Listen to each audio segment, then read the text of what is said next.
सवाल। Type 2 problem आ जाओ inventory reconciliation का। अब इन्वेंटरी रिकॉन्सिलेशन का प्रॉब्लम देख लो।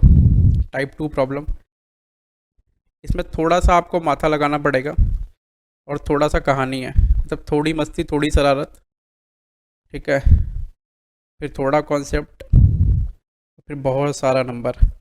इस बार इन्वेंटरी वैल्यूएशन 10 मार्क्स में देखने का मन कर रहा मेरे को, और काइंडली वो 10 मार्क्स में दे दे भाई, और कुछ नहीं है। काइंडली वो 10 मार्क्स में मेरे को दे दे, और कुछ नहीं है, और कुछ नहीं चाहिएगा, बस 10 नंबर में दे दे।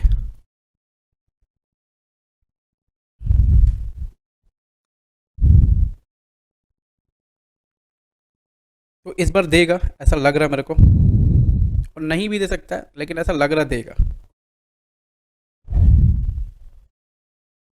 देखिए ज़रा, जो इन्वेंटरी रिकन्सिलेशन करते हैं हम लोग, इसका मतलब क्या होता है पता है? आइए ज़रा बात करते हैं। चलो मैं थोड़ा सा एक बार वो चेंज कर लेता हूँ बैटरी, फिर आपसे बात करता हूँ इस पर मैं। आइए ज़रा मैं एक बार बैटरी चेंज कर लेता हूँ।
चलो, तो मैं इन्वेंटरी रिकन्सिलेशन बताता हूँ आपको।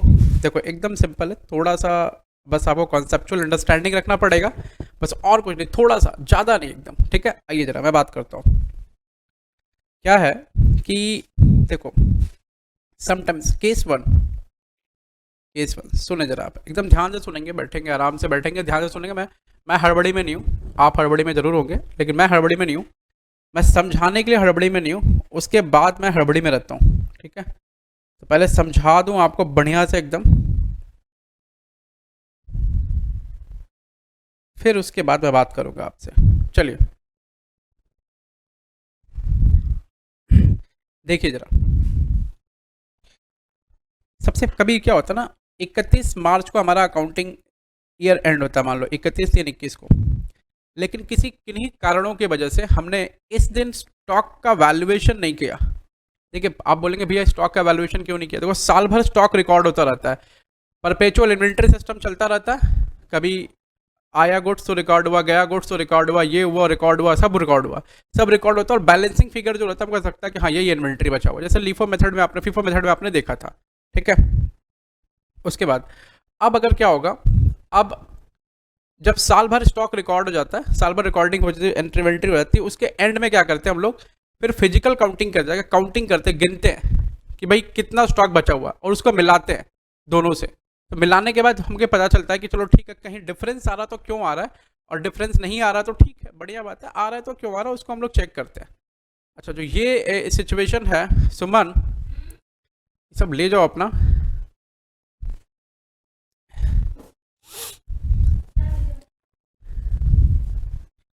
ये सब उधर आए, सब साइड रखो सब कुछ।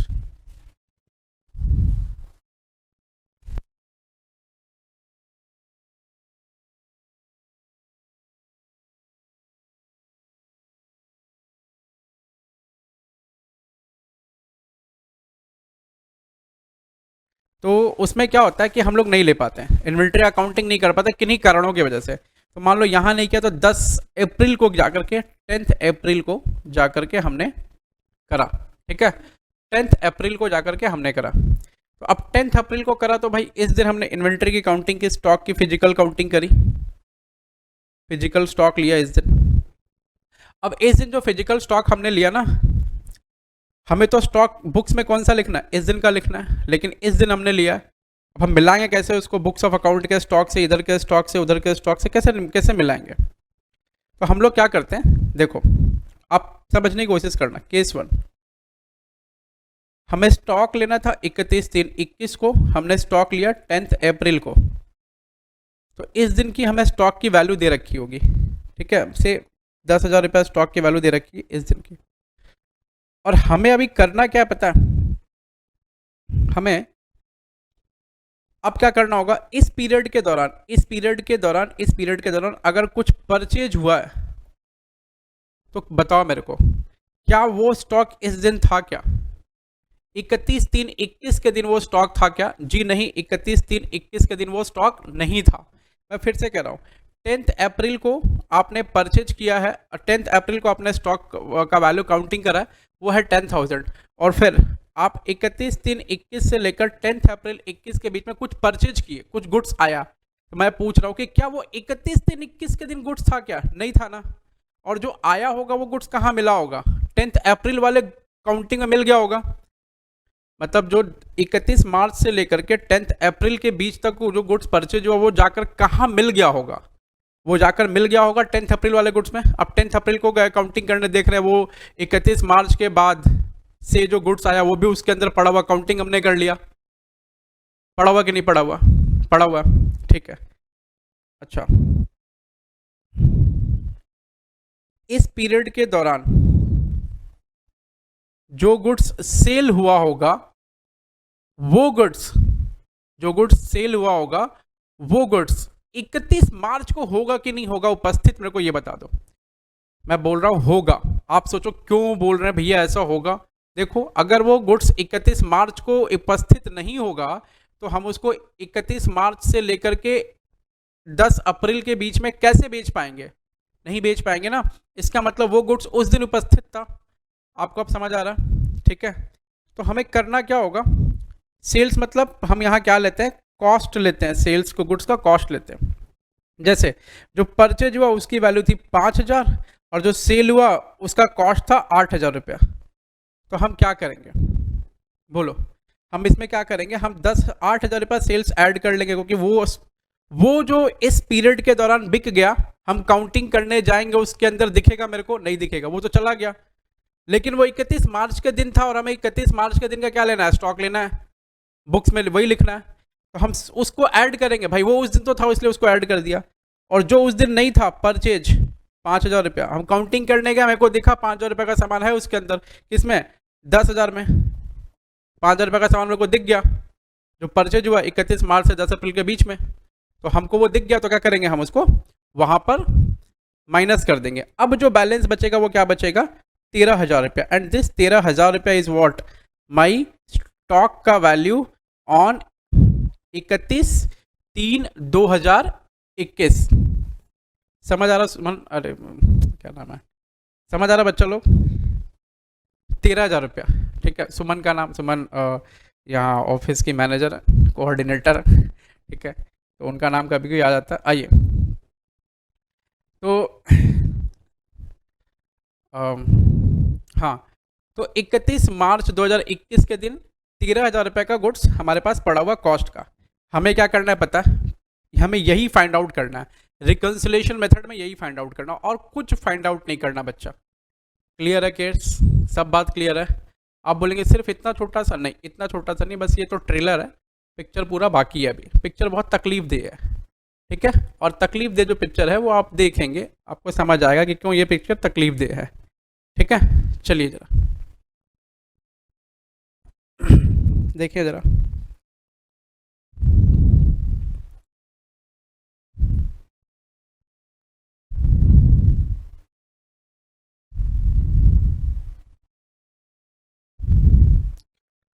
तो इसको बोलते हैं पता क्या,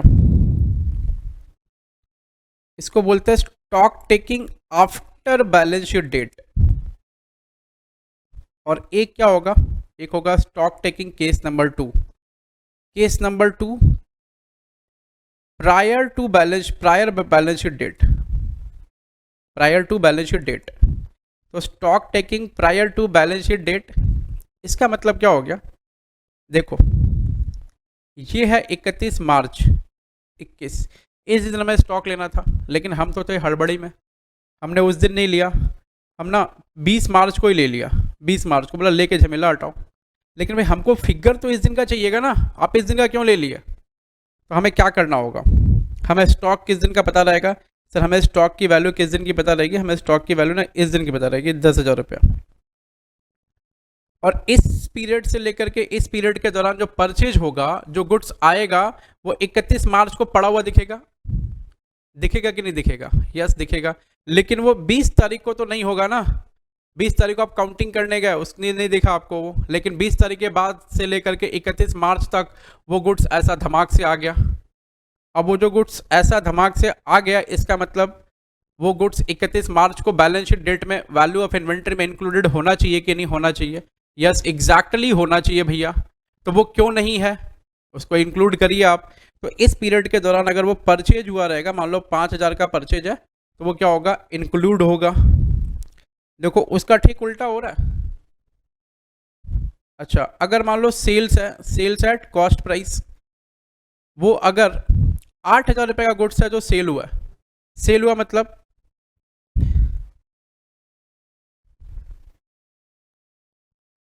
इस पीरियड से इस पीरियड के दौरान सेल हुआ है गुड्स, अगर इस पीरियड से इस पीरियड के दौरान अगर गुड्स सेल हुआ है, इसका मतलब है कि भैया गुड्स जो है ना वो 20 मार्च को था तो सेल हुआ है कि नहीं हुआ है, बोलो ना हाँ। तो हम 20 मार्च को काउंटिंग करने गए, देखे कि हाँ वो गुड्स तो था, मिल गया मेरे को, लेकिन वो तो बिक गया। अब 31 मार्च के दिन वो होगा क्या, हमें तो 31 मार्च का क्या चाहिएगा, उस डेट का हमें स्टॉक चाहिएगा। तो उस डेट का स्टॉक के लिए भाई वो तो गुड्स है ही नहीं, उस दिन उपस्थित ही नहीं है, हम क्यों रखेंगे उसको। तो हम क्या करेंगे, माइनस कर देंगे, कितना 8,000। तो अब देखो 15 में से 8 के कितना बचा, 7,000, तो हमारा 7,000 का हो गया, स्टॉक का वैल्यू आ गया। तो prior to balance sheet date and after balance sheet date, ये दो तरीके होते हैं, ठीक है। और हम लोग इस पर सवाल करेंगे। आइए जरा मैं आपको टाइप 2 प्रॉब्लम का सारा आपको सिखा देता हूँ, जो आपको करने हैं अच्छे से करने हैं।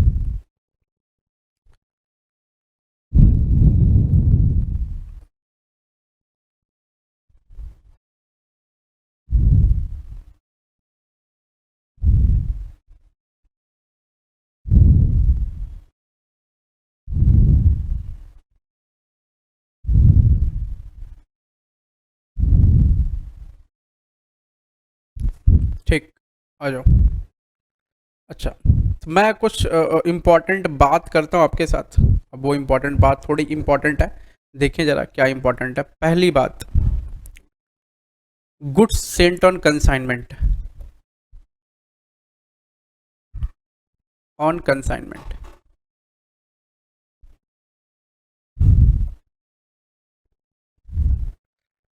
एक काम करता हूँ मैं, इससे पहले आपसे थोड़ा बात कर लेता हूँ owned stock and physical stock के बारे में, तो वो बेटर होगा।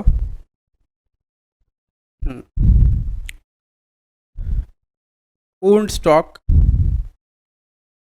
Versus physical stock.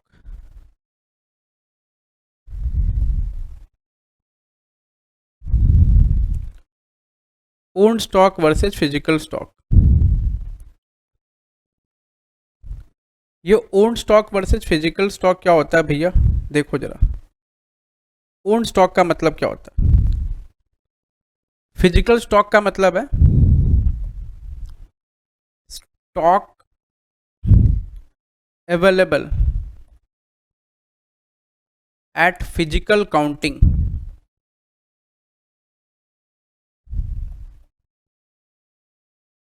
प्लेस, ठीक है।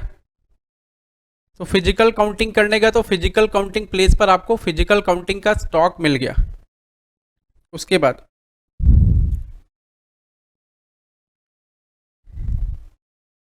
This may or may not be owned, may not be owned. आप बोलेंगे ये क्या बात कर रहे हैं आप, ये तो मेरे अगर गोडाउन में स्टॉक पड़ा है तो वो स्टॉक का तो मालिक हम ही है ना, वो मेरा ही है। जी नहीं। कंसाइनी का नाम सुना कभी आपने? कंसाइनी के गोडाउन में गुड्स तो रहता है, लेकिन वो किस कंसाइनी का मालिक, कंसाइनी उसका मालिक नहीं होता। उसका मालिक कौन होता है? कंसाइनर। तो कंसाइनर उसका मालिक होता है, कंसाइनी नहीं होता। अच्छा, may or may not own be own, may or may not, this may or may not be owned by entity. तो बेसिकली 99% केसेस में ये ओन्ड ही रहते हैं। मे नॉट बी ओन्ड मतलब वो कंसाइनी का केस हो गया एक आक, या फिर good sale on approval basis पे अगर भेजे हैं, ठीक है, तो उस टाइम पर। ओन्ड स्टॉक का मतलब है ओनरशिप जो है ना, ownership rests with entity, but position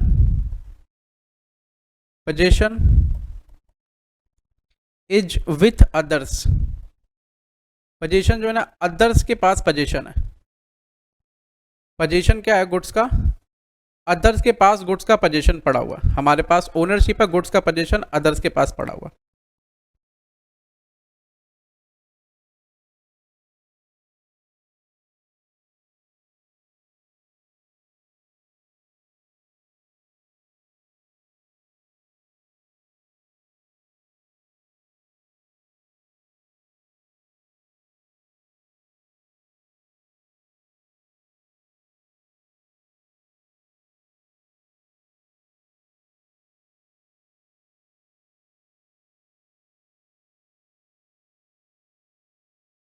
तो ओल्ड स्टॉक का मतलब क्या भाई? देखो सारा स्टॉक आपका ही है।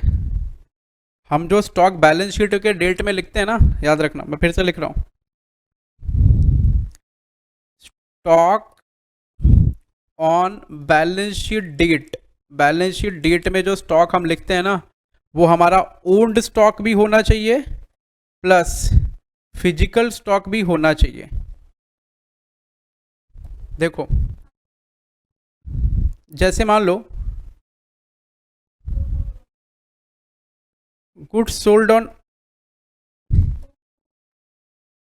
अप्रूवल बेसिस है, वो क्या है? ओल्ड स्टॉक है, लेकिन हमारे पास पड़ा नहीं रहता। वो किसके पास पड़ा होता है?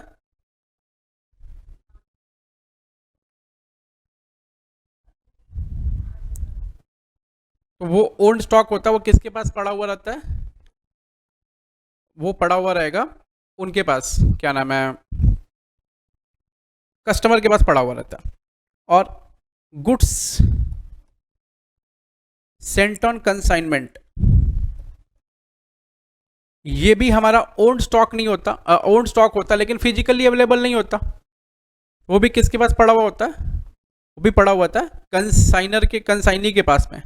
एक और गुड्स ऑन ट्रांजिट, या गुड्स इन ट्रांजिट होगा, ऑन नहीं होगा, गुड्स इन ट्रांजिट। ओन्ड नहीं, ओन्ड होता है लेकिन फिजिकली अवेलेबल नहीं है। काउंटिंग करने का तो देखे है ही नहीं है, लेकिन वो तो गुड्स मेरा है ना। यस मेरा है।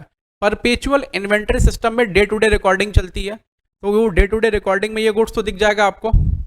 आप बुक्स में देखेंगे ना, टैली खोल के देखेंगे या फिर कोई सॉफ्टवेयर जो आप चलाते हो खोल के देखेंगे, वहां पर आपको गुड्स दिख जाएगा। लेकिन वो गुड्स आपका, आपके पास में फिजिकली अवेलेबल नहीं है, लेकिन वो गुड्स आपको वहां दिख जाएगा। कहाँ दिख जाएगा बेटा? वो गुड्स आपको दिख जाएगा बुक्स में, ठीक है। जैसे बिल आ गया, गुड्स रास्ते में है, तो बिल आ गया तो ओनरशिप आई गई आपके पास में।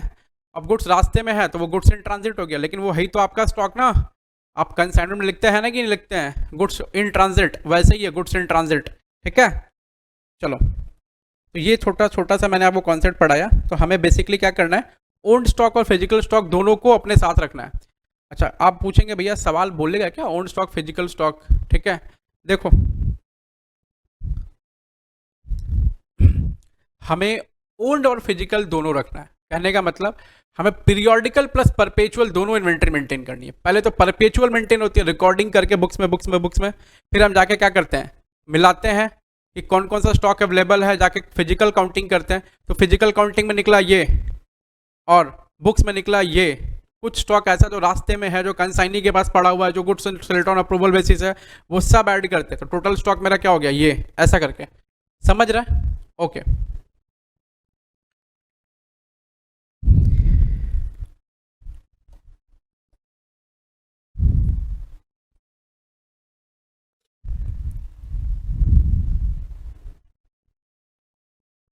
तो आपको कुछ आइटम्स पढ़ लेते हैं। Goods sent on consignment, goods on consignment यानी कंसाइनमेंट स्टॉक के बारे में लिख देते हैं बस, कंसाइनमेंट स्टॉक।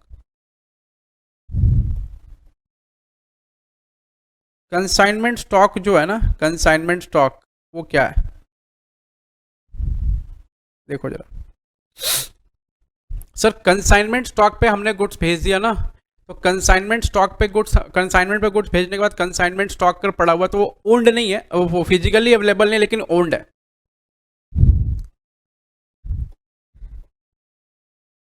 फिजिकल काउंटिंग में नहीं दिखेगा, फिजिकल काउंटिंग में नहीं दिखेगा आपको, बट ओन्ड स्टॉक नहीं है, बट ओन्ड स्टॉक है, ये ओन्ड स्टॉक है, तो ये स्टॉक ओनरशिप में आएगा। ठीक है, उसके बाद में पहला हो गया। दूसरा, goods sold on approval, sold on approval, अगर अप्रूवल बेसिस पे गुड्स को ना बेच दिया आपने, तो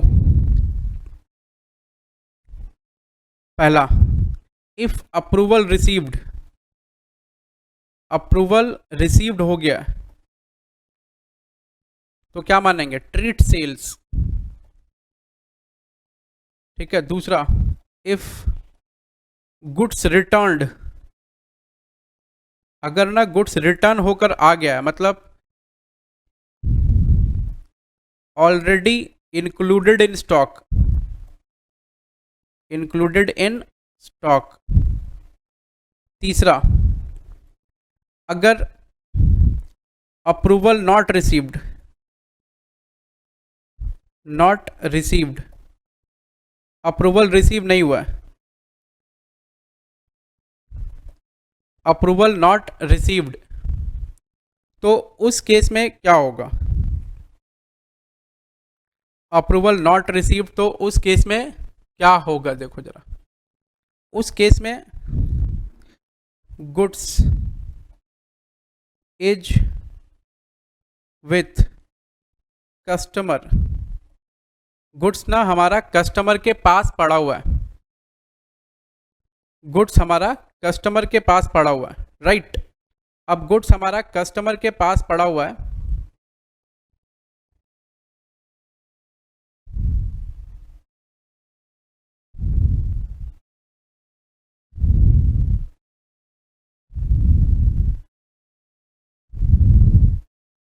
गुड्स हमारा कस्टमर के पास पड़ा हुआ है, तो वो गुड्स हम अप्रूवल जब तक नहीं मिलता तब तक सेल तो नहीं मान सकते ना। Goods is with customer, not a sale, not a sale, sale नहीं है हमारा ये। जब वो हमारा सेल नहीं है तो गुड्स किसका हो गया, वो सेल नहीं है, इसका मतलब this is our owned stock, owned stock, ये हमारा ओन्ड स्टॉक है। समझ आ रहा बात? और गुड्स इन ट्रांजिट तो हमारा ऑलरेडी ओन्ड स्टॉक होता है। क्लियर है? ओके, चलिए तो देखें जरा, आए मेरे साथ।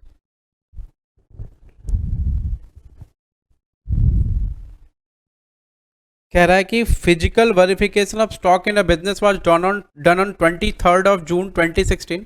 The value of stock was 48 lakhs, 48 lakh का वैल्यू ऑफ स्टॉक है। वो 23 जून को जो है ना वेरिफिकेशन फिजिकली उसका कर लिया, फिजिकल वेरिफिकेशन 23 लाख का वो 23 जून को कर लिया, 48 lakhs का। ठीक है। Following transactions took place between 23rd June to 30th June, बोला 23 जून से लेकर के 30 जून के बीच में ना ये सब ट्रांजैक्शन टुक प्लेस हुए। ट्रांजैक्शन टुक प्लेस हुए का मतलब है ये सब ट्रांजैक्शन हुए हैं, कौन कौन से, ये देखो यहाँ से लेकर यहाँ तक, ऐसा। उसमें क्या कह रहा है, कह रहा है कि out of the goods sent on consignment, goods at cost worth rupees 2,40,000 were unsold.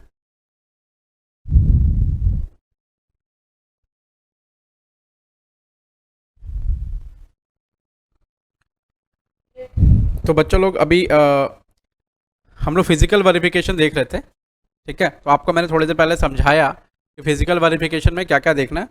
देखो, ये वीडियो नंबर 2 है, तो इससे पहले की वीडियो में जो आपने पढ़ा, थोड़ी देर वो 40-50 मिनट की वीडियो थी, उसमें जो अभी आपने पढ़ा है ना, वो सब कुछ इस वीडियो में कंटिन्यू रहेगी। तो हम लोग टाइप 2 प्रॉब्लम कर रहे हैं। टाइप 2 प्रॉब्लम में टाइप 3 प्रॉब्लम कर रहे हैं। Correct net profit and correct net profit and inventory हो, नहीं, हम लोग टाइप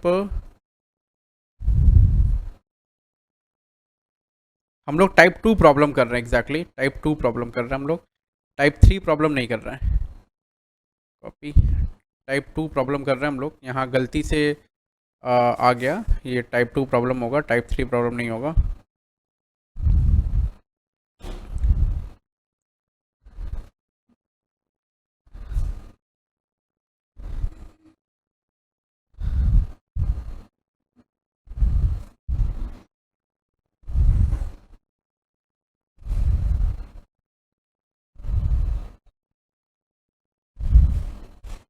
हाँ, ये टाइप 2 प्रॉब्लम था।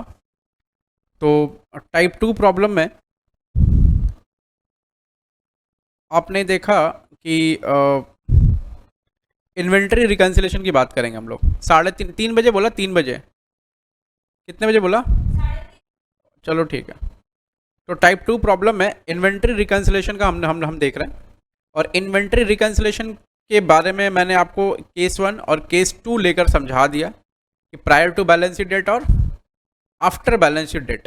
एग्जाम्पल के तौर पर old stock versus physical stock का मतलब क्या होता है, वो मैंने समझाया आपको, ठीक है।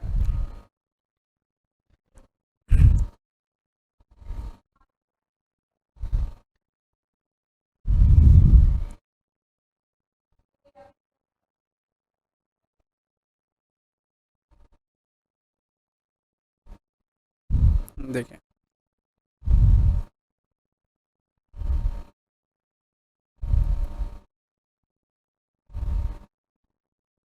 फिजिकल स्टॉक वेरिफिकेशन, तो वो अगर मान लो हमने prior to balance sheet date करा है, बैलेंस शीट डेट और आफ्टर बैलेंस शीट डेट, तो क्या क्या होगा वो मैंने आपको समझा दिया, ठीक है। तो हम लोग डायरेक्टली प्रॉब्लम करेंगे इसके ऊपर में, prior to balance sheet, prior balance sheet date और आफ्टर बैलेंस शीट डेट में। तो प्रायर बैलेंस शीट डेट अगर होगा तो क्या होगा, उसका स्टेटमेंट कैसे बनेगा। देखो, प्रायर बैलेंस शीट डेट होगा तो स्टेटमेंट कैसे बनेगा।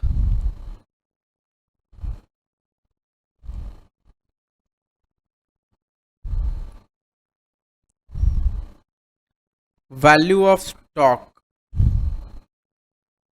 एज ऑन, पहले ये लिखेंगे हम लोग, value of stock as on कितना है। वो लिखने के बाद कुछ आइटम्स ऐड होंगे, कुछ आइटम्स लेस होंगे, ठीक है। ऐड आइटम्स रहेंगे कुछ और कुछ लेस आइटम्स रहेंगे। तो ऐड आइटम्स क्या क्या होंगे और लेस आइटम्स क्या क्या होंगे, इस पर बात करने से अच्छा है कि हम सवाल जो है उसको कर लें और आपको फिर समझ आ जाएगा, ठीक है। कुछ ऐड आइटम्स होंगे और कुछ लेस आइटम्स होंगे, लेस आइटम्स। तो ऐड आइटम्स और लेस आइटम्स के बाद एक बैलेंस आएगा जिसको बोलेंगे हम लोग रिकनसाइल्ड बैलेंस होता है। वो फाइनल हमारा रिकनसाइल्ड बैलेंस होगा, ठीक है। अब वो होगा value of stock on balance sheet date. चलो अब समझ आ रहा है।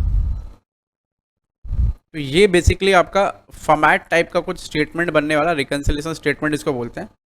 इसको ना हम लोग बेसिकली रिकन्सिलेशन स्टेटमेंट बोलते हैं, ठीक है। ऐसा कुछ बनने वाला। मैं इंस्टीट्यूट के सारे प्रॉब्लम्स करा दूंगा आपको, टाइम स्टैम्प के तौर पर इंस्टीट्यूट के सारे प्रॉब्लम यहाँ मिल जाएंगे। आप देखें, सबसे पहले हम प्रॉब्लम देखेंगे, प्रॉब्लम नंबर 12, वो prior to balance sheet date का प्रॉब्लम है। देखें, physical verification of stock in a business was done on 23 June 2016। बोला 23 जून 2016 को फिजिकल स्टॉक वेरिफिकेशन हुआ है। The value of the stock was 48 lakh, तो 48 लाख का वैल्यू है स्टॉक का। अच्छा, the following transaction took place between 23 June to 30 June. बोला 23 जून से लेकर 30 जून के बीच में ये सब ट्रांजैक्शन हुए हैं। ठीक है, क्या क्या ट्रांजैक्शन हुए देख लो। इनका एक है ना नंबर लाइन बनाते हैं हम लोग। देखो जैसे ये नंबर लाइन है, ये हमारा है 30 जून, ये बैलेंस शीट डेट है, और ये है 23 जून, ये हमारा स्टॉक टेकिंग का डेट है। ठीक है, इस दिन का वैल्यू दे रखा है और इस दिन का वैल्यू हमें फाइंड आउट करना है। और इस दिन से इस दिन के बीच में, इस दिन से इस दिन के बीच में जितने भी ट्रांजैक्शन हुए हैं उनको कंसिडर करना हमें। ठीक है, तो बता रहा है कि 23 जून है, तो ये वाला पीरियड जो है 23 जून से 30 जून के बीच में जो भी ट्रांजैक्शन वो बता दे रहा है आपको। तो 23 जून से 23 जून के बीच में जो ट्रांजैक्शन है वो कौन कौन से हैं वो आप देखें जरा, समझिए। पहला बोल रहा out of the goods sent on consignment, goods at cost worth rupees 2,40,000 were unsold. चलो अभी सारे बच्चे मेरे को बताओ कि कंसाइनमेंट पे जो गुड्स हम लोग भेजते हैं, कंसाइनमेंट पे जो गुड्स हम लोग भेजते हैं, वो जो गुड्स हमारा है वो क्या है। सर कंसाइनमेंट पे जो गुड्स हम लोग भेजते हैं ना, वो जो गुड्स है वो हमारा ही स्टॉक है। हम उनको भेज रखे, वो बेच देंगे तो ठीक है, नहीं बेचेंगे तो हमारा ही स्टॉक उनके यहाँ पड़ा हुआ है। बात समझ में आ रही है। अच्छा, तो बेसिकली ये कौन से स्टॉक है पता आपको, ये ओन्ड स्टॉक है, ओन्ड स्टॉक है, लेकिन ये फिजिकली अवेलेबल नहीं है हमारे पास में। बोल रहा है कि out of the goods sent on consignment, goods worth rupees इतना वर अनसोल्ड। अभी अनसोल्ड है मतलब स्टॉक ऑन कंसाइनमेंट है ये, तो हमारा ये स्टॉक ऑन कंसाइनमेंट है, तो ये हमारा ओन स्टॉक है, लेकिन ये ओन स्टॉक है लेकिन ये फिजिकली अवेलेबल नहीं है। ओन स्टॉक है लेकिन ये फिजिकली अवेलेबल नहीं है। ठीक है, दूसरा बोला purchase of rupees 4 lakh were made out of which goods worth rupees 1,60,000 were delivered on 5 जुलाई। अच्छा ठीक है, बोल रहा है कि हमने 4 लाख रुपए का परचेज किया, जिसमें से 1,60,000 रुपए का गुड्स डिलीवर हुआ है कब, 5 जुलाई को। जब हमने 4 लाख रुपए का गुड्स परचेज हुआ, तो अगर परपेचुअल इन्वेंट्री सिस्टम चल रहा है, तो यहाँ कहीं बोला नहीं है पीरियोडिक है कि परपेचुअल है, तो अगर कुछ बोला नहीं तो हम लोग क्या मानेंगे, हमेशा परपेचुअल ही मानेंगे। याद रखना, अगर प्रॉब्लम साइलेंट है, प्रॉब्लम साइलेंट है कि भाई कौन सा सिस्टम मेंटेन हो रहा, परपेचुअल की पीरियोडिक, मतलब रोज रोज रिकॉर्डिंग हो रही है कि कभी कभी जा करके हम चेक करके रिकॉर्ड कर रहे हैं, तो परपेचुअल ही मानेंगे हम लोग, ये परपेचुअल ही है। ठीक है, तो मतलब जैसे ही परचेज किए हैं, स्टॉक का एंट्री पास हो गया है, तो हमें बुक्स में रिकॉर्डिंग दिख गई है। लेकिन जब हम काउंटिंग करने के लिए गए ना, तो काउंटिंग करने के टाइम पे हमें दिखा कि 1,60,000 का गुड्स है ही नहीं है। मतलब हमने रिकॉर्डिंग कर ली, 4 लाख रुपए का गुड्स का रिकॉर्डिंग हो गया 23 जून को। ठीक है, purchase of rupees 4 lakh were made out of which goods were 1,60,000 were delivered on 5 जुलाई। हमने परचेज कर लिया 4 लाख रुपए का 23 जून से लेकर के 30 जून के बीच में, 23 से लेकर 30 के बीच में कितने का परचेज किया हमने, 4 लाख रुपए का। अच्छा, परचेज करने के बाद क्या हुआ, हमने ये देखा कि 1,60,000 रुपए का जो गुड्स है ना, वो रिसीव हुआ हमारे पास में कब, वो रिसीव हुआ है 5 जुलाई को। मतलब देखिए जरा, वो रिसीव हुआ 5 जुलाई को। तो जैसे ये हमारा 23 जून है, ये हमारा 30 जून है, हमने इस डेट में परचेज किया 4 लाख रुपए का, तो 4 लाख का परचेज कर लिया, तो बुक्स में रिकॉर्डिंग हो गई, कंप्यूटर में रिकॉर्डिंग हो गई। लेकिन फिजिकल काउंटिंग में सिर्फ कितने का गुड्स दिख रहा है, 4 लाख माइनस 1,60,000, मतलब 2,40,000 रुपये का गुड्स दिख रहा है, और कोई गुड्स नहीं दिख रहा मेरे को। तो हम फिजिकल काउंटिंग के दिन गए ना, फिजिकल काउंटिंग इस दिन के इस डेट में गए फिजिकल काउंटिंग में। ठीक है, तो मेरे को कितने का गुड्स दिखेगा इस डेट में, अगर हम फिजिकल काउंटिंग में जाएंगे तो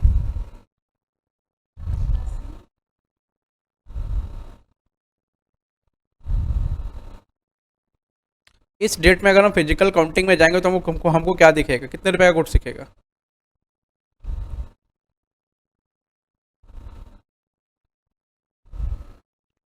23 जून को फिजिकल काउंटिंग में जाऊंगा, बोलो सारे बच्चे बोलो, फिर 23 जून को फिजिकल काउंटिंग में जाऊंगा तो कितने रुपए का गुड्स दिखेगा मेरे को?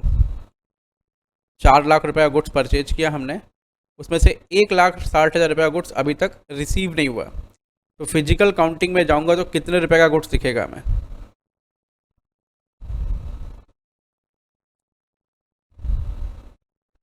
23 जून को फिजिकल काउंटिंग में जाऊंगा तो सर कुछ नहीं दिखेगा। क्यों कुछ नहीं दिखेगा? क्योंकि 23 तारीख को तो ये परचेज ही नहीं हुआ। ये कब परचेज हुआ? 23 से 30 के बीच में, ठीक है। तो 23 के बाद परचेज हुआ, 23 तारीख को गया तो वो हमको दिखा नहीं, तो यहाँ तो कुछ है नहीं वो। अब परचेज हो गया है इस डेट में, अगर मान लो इस पीरियड के दौरान, तो यहाँ पर तो वो दिखना चाहिए उसको, यस दिखना चाहिए। तो इस 4 लाख में, इस 4 लाख में, ये जो 4 लाख है, इस 4 लाख में दो अमाउंट है। कौन कौन से? पहला है 2,40,000 और दूसरा है 1,60,000। मतलब 2,40,000 का गुड्स रिसीव हो गया, 23 से 30 के बीच में रिसीव हुआ, तो वो कहाँ दिख रहा होगा? 30 तारीख को वो गुड्स दिखेगा, पक्का दिखेगा।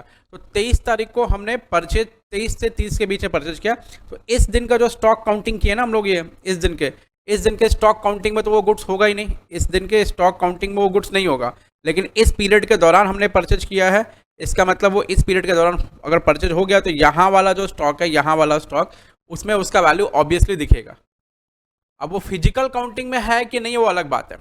तो मेरे को बताओ, 4 लाख का गुड्स परचेज किया तो यहाँ के स्टॉक में वो 4 लाख का गुड्स दिखना चाहिए, यस दिखना चाहिए सर। लेकिन बोला कि इसी 4 लाख में से सिर्फ 2,40,000 का गुड्स आया, 1,60,000 का गुड्स 5 जुलाई को आ रहा, मतलब इधर वाले पीरियड में, इधर आ रहा 5 जुलाई को, 5 जुलाई को आ रहा है। तो अगर 5 जुलाई को वो सब गुड्स आ रहा है, इसका मतलब कि वो गुड्स यहाँ भी अवेलेबल नहीं है, यहाँ भी अवेलेबल नहीं है, कहीं अवेलेबल नहीं है, लेकिन वो गुड्स क्या है? गुड्स इन ट्रांजिट है। वो क्या है? वो गुड्स इन ट्रांजिट है। तो गुड्स इन ट्रांजिट मतलब सर स्टॉक क्या है? ओन्ड है, लेकिन फिजिकली अवेलेबल नहीं है। तो बताओ आपको स्टॉक में 30 जून के स्टॉक में उसकी वैल्यू लिखनी चाहिए कि नहीं लिखनी चाहिए? लिखनी चाहिए। कैसे लिखनी चाहिए?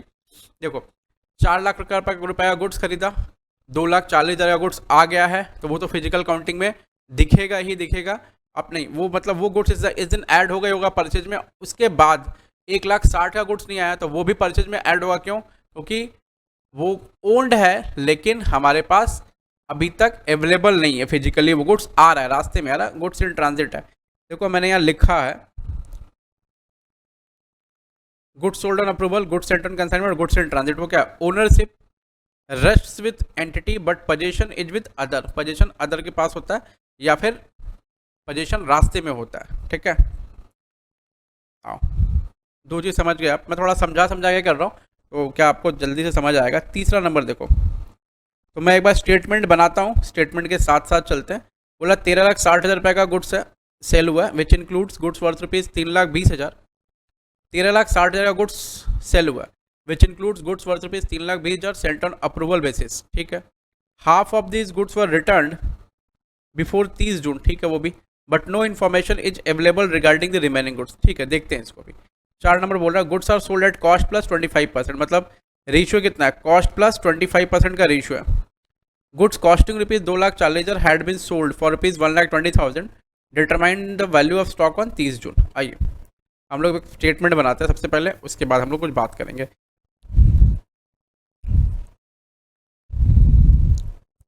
ICAI स्टडी मैट का है सवाल ये,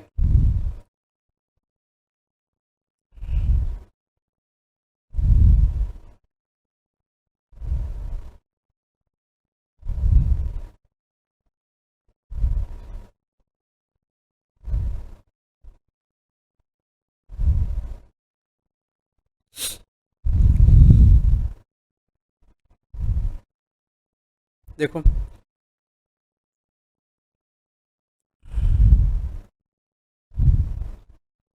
देखो ये जो सम है वो ICAI मैट का सम है, पेज 4.24, पेज 4.24,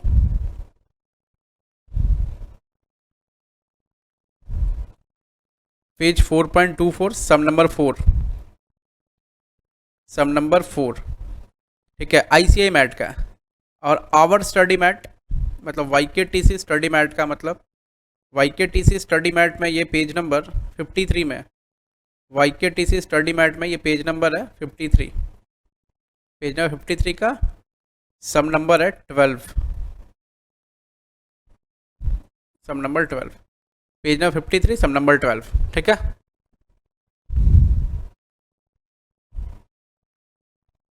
चलो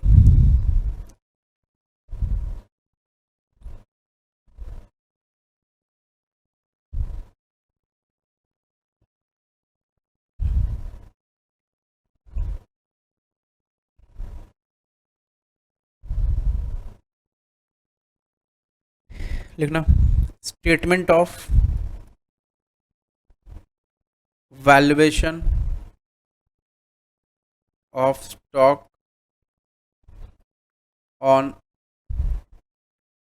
30/6/2016 ना, 2016, 30/6/2016।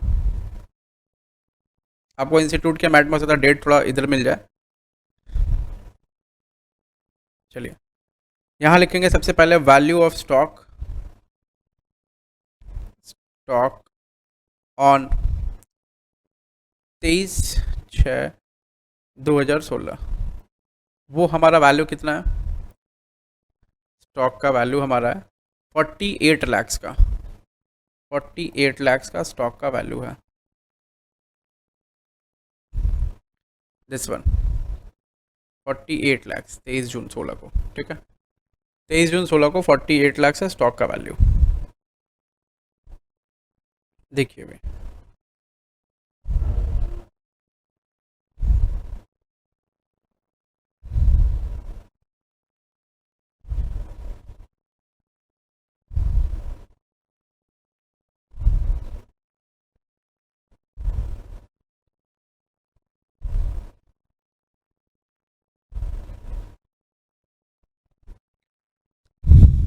अब देखो पहला आइटम लेते हैं। पहला आइटम है out of the goods sent on consignment, goods at cost worth rupees 2,40,000 were unsold. बोल रहा है कि कंसाइनमेंट पर स्टॉक हम लोग बेचे भेजे हैं, वो अभी तक अनसोल्ड है, तो यहाँ लिखेंगे ऐड। देखो 23 जून को हमने वेरीफाई किया फिजिकल स्टॉक जिसका वैल्यू था 48 लाख रुपया, और 23 जून से लेकर के 30 जून के बीच में, 23 जून से लेकर के 30 जून के बीच में हमने क्या किया, ये सब देखा, 4 पॉइंट्स देखे। अब वो क्या है, बोल रहा है कि 23 जून से 30 जून के बीच में हमने गुड्स कंसाइन किया कंसाइनमेंट के बेसिस पर, और वो गुड्स बिका नहीं है, पड़ा हुआ है। कितने का गुड्स है वो, 2,40,000 रुपए का, ये 2,40,000 रुपए का। इसका मतलब क्या हो गया, इसका मतलब हो गया कि 23 जून को जो स्टॉक का वेरिफिकेशन किए हैं उस दिन वो गुड्स कंसाइनमेंट पर भेजा नहीं गया था, ठीक है। उस दिन वो उसके अंदर में उस दिन वो कंसाइनमेंट भेजा नहीं गया, भेजा नहीं गया था, ठीक है। अच्छा, तो 23 जून से लेकर 30 जून के बीच में वो कंसाइनमेंट पे भेजा गया, इसका मतलब है कि वो गुड्स भेज दिया गया कंसाइनमेंट पे। अच्छा, अब जब भेज दिया गया कंसाइनमेंट पे तो वो गुड्स हमारे पास अभी फिजिकली अवेलेबल नहीं है, लेकिन वो गुड्स 30 जून को जब स्टॉक हम चेक करेंगे तो उस दिन भी वो गुड्स नहीं होगा हमारे पास अवेलेबल, लेकिन वो गुड्स कंसाइनी के पास पड़ा हुआ है, तो स्टॉक ऑन कंसाइनमेंट है हमारा वो, और वो गुड्स हमारा ही है, ओन्ड स्टॉक है। इसलिए हम लोग क्या करेंगे, उसको ऐड कर देंगे, क्योंकि 30 जून का स्टॉक में हमको वो चाहिए, ठीक है। Add goods sent on consignment, add goods sent on consignment but unsold.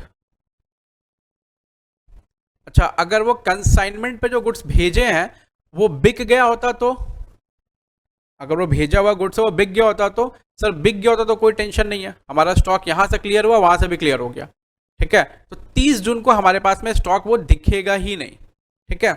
आओ, ये कौन सा स्टॉक है, ओल्ड स्टॉक है, लेकिन फिजिकली अवेलेबल नहीं है मेरे पास में, याद रखना ये बात। वैल्यू कितनी है इसकी, 2,40,000, 2,40,000, ठीक है।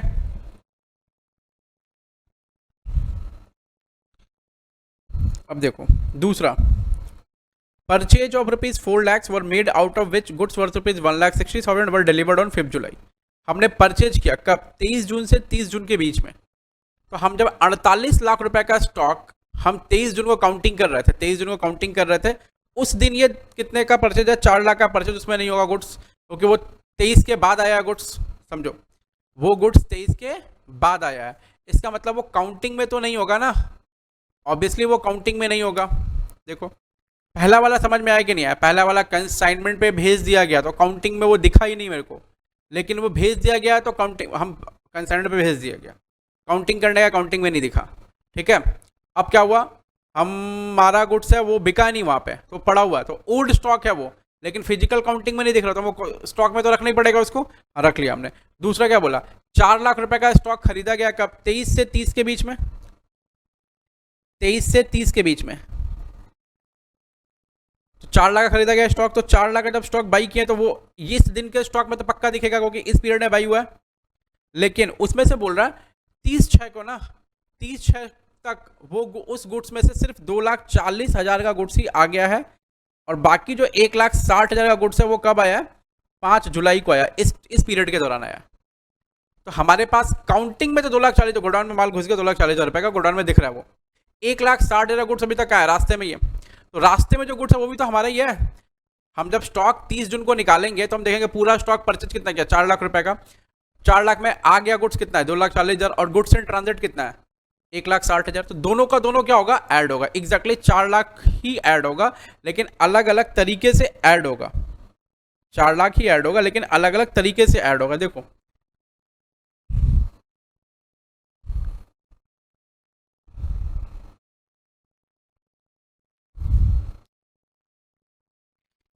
Add goods purchased between 23/6/16 to 30/6/16,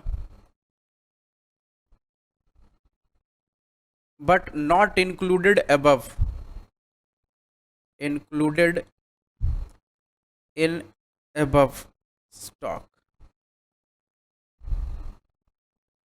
कितना है, 4 लाख माइनस 1,60,000, कितना हो गया, 2,40,000 का गुड्स है। उसके बाद फिर से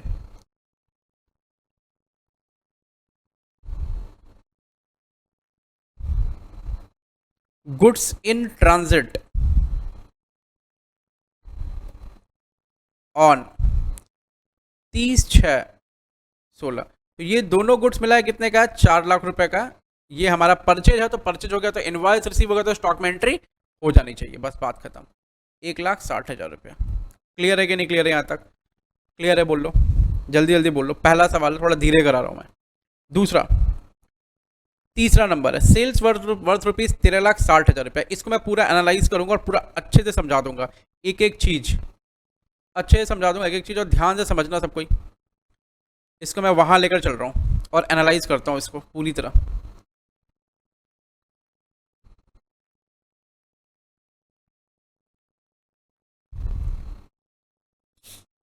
चलो मैं इसको एनालाइज करता हूँ यहाँ पर, देखो जरूरी है, एनालिसिस नहीं होगा तो सिर्फ समझ नहीं आएगा आपको कोई चीज़, बेटा याद रखना ये बात अच्छे से, अच्छा कुछ भी हो जाए, analysis is required, analysis is everything, ये भी याद रखना, एनालिसिस नहीं होगा तो कुछ समझ नहीं आएगा।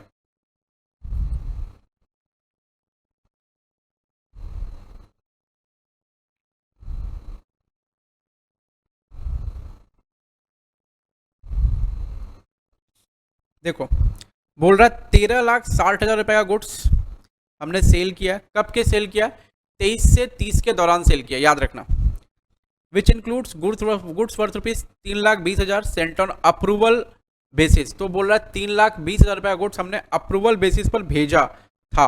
अच्छा अप्रूवल बेसिस का मतलब क्या होता है कि जब तक पार्टी अप्रूव नहीं करेगी हम उसको सेल्स नहीं मानेंगे, तो जब तक पार्टी अप्रूव नहीं करेगी हम उसको सेल्स नहीं मानेंगे, तो 3,20,000 रुपये गुड्स अप्रूवल बेसिस पर भेजा था। Half of these goods were return before 30 जून 16, बोल रहा है उसमें से आधा गुड्स जो है ना 30 जून 2016 के पहले रिटर्न आ गया, अब रिटर्न आ गया तो भाई पड़ा होगा मेरे पास में, बात खत्म, उसका कुछ नहीं करना, आ गया तो पड़ा होगा। अब but no information is available regarding the remaining goods, लेकिन रिमेनिंग गुड्स के बारे में कोई भी इंफॉर्मेशन हमारे पास अवेलेबल नहीं है। रिमेनिंग गुड्स कितना हो गया, पता नहीं कितना हो गया।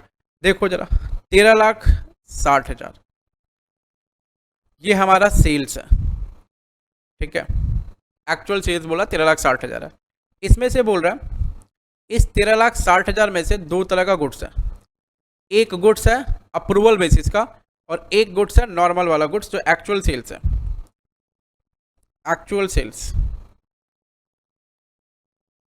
वो है 12 लाख रुपए। आप बोलेंगे भैया 12 लाख रुपए कैसे, मैं बताता हूँ 12 लाख रुपए कैसे। देखिए 3,20,000 का हमारा गुड्स जो है वो क्या है, वो सेल ऑन अप्रूवल बेसिस पे है, ठीक है। उसमें से बोल रहा 1,60,000 का गुड्स रिटर्न आ गया है। 1,60,000 का गुड्स रिटर्न आ गया है, तो ठीक है 1,60,000 का गुड्स रिटर्न आ गया है। तो अगर 1,60,000 का गुड्स रिटर्न आ गया है तो इसका मतलब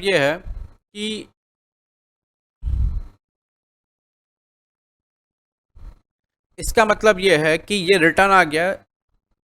हाफ ऑफ दीज गुड्स और रिटर्न, तो ये रिटर्न आ गया। मतलब एक्चुअल में सेल्स में इंक्लूडेड कितना होगा, तब सेल्स में इंक्लूडेड होगा सिर्फ 1,60,000। ये अभी भी अप्रूवल बेसिस, अप्रूवल पेंडिंग है इसका, अप्रूवल पेंडिंग। ये रिटर्न आ गया, तो ये रिटर्न आ गया मतलब ये स्टॉक में इंक्लूडेड है, ये स्टॉक में इंक्लूडेड है। अगर रिटर्न आ गया तो पड़ा हुआ है, ठीक है। इसका अप्रूवल क्या है, इसका अप्रूवल पेंडिंग है, मतलब ये ओन्ड स्टॉक है, owned stock but physically not available, but physically not available, not available. ये ओन्ड स्टॉक है but physically not available stock है, समझिए। तो करना क्या होगा भैया, तो इस 13,60,000 में से 1,60,000 का क्या है, अप्रूवल वाला सेल्स है, अप्रूवल वाला सेल्स है, सेल्स। और इसका अप्रूवल क्या पेंडिंग है अभी तक हमारे पास में, ठीक है। तो हमारे पास एक्चुअल सेल्स इतना है और उसका अप्रूवल अभी हमारे पास में पेंडिंग है। अच्छा, ये दोनों का दोनों जो है वो क्या है, सेलिंग प्राइस है ये, ठीक है, कॉस्ट नहीं है। और स्टॉक के लिए हमें एड लेस करना होता है, क्या करना होता है, सेल्स एट कॉस्ट और परचेस तो एट कॉस्ट होता ही है। सेल्स एट कॉस्ट और परचेस तो एट कॉस्ट होता ही है। अब देखिए जरा, but no information available regarding the remaining goods, remaining goods के बारे में कोई इन्फॉर्मेशन अवेलेबल नहीं है। तो हमें ना नेट सेल्स देखना है कि भाई नेट सेल्स हमने क्या किया, एग्जैक्टली सेल्स हमने क्या किया। अभी इसको रुकना, एक और पॉइंट है, बोला goods are sold at cost plus 25%। बोला however goods costing rupees 2,40,000 had been sold for rupees 1,20,000। तो बोल रहा ना कि 2,40,000 का गुड्स है, हमने 1,20,000 में बेचा। बोला 2,40,000 का गुड्स था, हमने 1,20,000 में बेच दिया। अब ये जो 1,20,000 में बेच दिया, तो ये भी 1,20,000 की वैल्यू हमारे एक्चुअल वाले सेल्स के वैल्यू में इंक्लूडेड होगी, ऑब्वियसली इंक्लूड होगी। इस 1,00,000 सेल्स इसमें इंक्लूडेड होगी वो। तो फिर तीसरी वैल्यू जो इंक्लूडेड है वो क्या है, 1,20,000। और वो कौन सा सेल्स है, 1,20,000 का जो सेल्स है वो एबनॉर्मल सेल्स है, एबनॉर्मल सेल्स। तो इसका वैल्यू और कम हो जाएगा 12 लाख का। 12 लाख में से 1,20,000 और माइनस कर दो तो और कम हो जाएगा, तो ये यहाँ आ जाएगा, मतलब ये वाला वैल्यू यहाँ आ गया, ये वाला वैल्यू है, ये हो गया 10,80,000 हमारा एक्चुअल सेल्स। समझ आ रहा है अभी, देखो। तो मैं बोल रहा हूँ कि बेसिकली 13,60,000 का जो सेल्स है ना, इस 13,60,000 के सेल्स में 3 पार्ट है। कौन कौन से, एक है 1,60,000 का अप्रूवल वाला, एक है 1,20,000 का एबनॉर्मल वाला, एबनॉर्मल सेल्स, और बैलेंस हो गया 10,80,000। वो कौन सा सेल्स है, ये नॉर्मल सेल्स है। आप लोग सोच रहे होंगे मैं ये क्यों कर रहा हूँ, क्योंकि देखो ना इधर यूनिफॉर्म जीपी लगा होगा, इधर क्या है, ये लॉस पे सेल हुआ है, ये क्या है, यूनिफॉर्म जीपी लगा है। तो हमें कॉस्ट को किस पे, हमें सेल्स को किस पे लेना है, कॉस्ट पे लेना है। 23 जून से 30 जून के बीच में जो सेल हुआ है वो तो एक्चुअली सेल्स जो हो गया 23 जून से 30 जून के बीच में, वो हमें वो माइनस होना चाहिए, क्योंकि 23 जून से 30 जून के बीच में जो सेल्स हुआ वो गुड्स हमारे पास 30 जून को अवेलेबल रहेगा क्या, ये बताओ मेरे को। नहीं, अवेलेबल नहीं रहेगा। इसलिए 30 जून का जो स्टॉक है उसके अंदर वो सेल नहीं दिखना चाहिए। कौन सा, जो अभी सेल हुआ, देखो 48 लाख रुपया 23 जून के डेट में हमने फिजिकली काउंट किया, उसके अंदर में जो गुड्स बिका ना 13,60,000 रुपए का, वो उसके अंदर काउंटिंग में दिख गया आपको। लेकिन 23 जून के बाद वो गुड्स बिक गया, यानी 30 जून के दिन क्या होगा, वो तो सेल, वो गुड्स तो स्टॉक में होगा ही नहीं, क्योंकि वो ऑलरेडी बिक चुका है। तो हमको जब वो बिक चुका है तो हमको उसको स्टॉक में लेना भी नहीं चाहिए। इसलिए हम क्या करेंगे, 48 लाख में ऑलरेडी वो मिला हुआ है तो उसको वहां से हटाना पड़ेगा। हटाएंगे तब जाके एक्चुअल स्टॉक 30 जून के डेट का हमारे पास आएगा, क्योंकि हमारे पास फिजिकली काउंटेड स्टॉक जो है वो 23 जून के डेट का है। मैं थोड़ा सा नीचे लिखता हूँ, और 23 जून के डेट में 48 लाख का हमारे पास में क्या है, फिजिकली काउंटेड स्टॉक है। इसके अंदर में क्या मिला हुआ है, ये ये वाला भी स्टॉक पड़ा हुआ, जो स्टॉक बिका है 13,60,000 रुपए का। लेकिन 30 जून का जब डेट आएगा ना, इसके दौरान ये क्या हो गया, सेल्स हो गया। तो ये सब सेल हो गया इस पीरियड के दौरान, तो ये गुड्स यहाँ दिखेगा क्या, यहाँ नहीं दिखेगा। तो हमें बस इस वाले फिगर में से इस वाले फिगर को क्या करना है, माइनस करना है। लेकिन माइनस जो करना है वो क्या करना है, सेल्स एट कॉस्ट माइनस होगा। तो हम उसी की बात करें कि सेल्स एट कॉस्ट जो माइनस होगा वो किस तरह माइनस होगा। देखिए नीचे लिखना। तो अभी calculation for cost of sales करते हैं हमें, ठीक है। ऊपर आपको समझा दिया सारा कुछ, अभी calculation of cost of sales करते हैं। देखो, calculation for cost of sales. Cost of sales का मतलब क्या हो गया, sales minus GP. Cost of sales का डायरेक्ट मतलब ये होता है सेल्स माइनस जीपी, ठीक है। तो जो भी सेल हुआ उसमें से जीपी माइनस करेंगे तो हमारा कॉस्ट ऑफ सेल्स आ जाएगा। आप इस बात को हमेशा ध्यान रखेंगे, राइट, ओके। देखिए जरा, हमारा टोटल सेल्स कितना हुआ है, हमारा टोटल सेल्स है ना, ये दोनों है। एक है विथ यूनिफॉर्म जीपी और एक है विथ लॉस। ये तो सेल्स नहीं है, ये सेल्स नहीं है, क्योंकि अप्रूवल क्या है, पेंडिंग है अभी। अप्रूवल पेंडिंग है, इसलिए ये सेल्स नहीं है। अप्रूवल इज नॉट, मतलब goods is not yet approved, यानी अप्रूवल इज पेंडिंग, इसलिए ये सेल्स नहीं है, ठीक है, ओके। तो हमें बेसिकली सेल्स में से इसको माइनस करके रखना है। देखना जरा,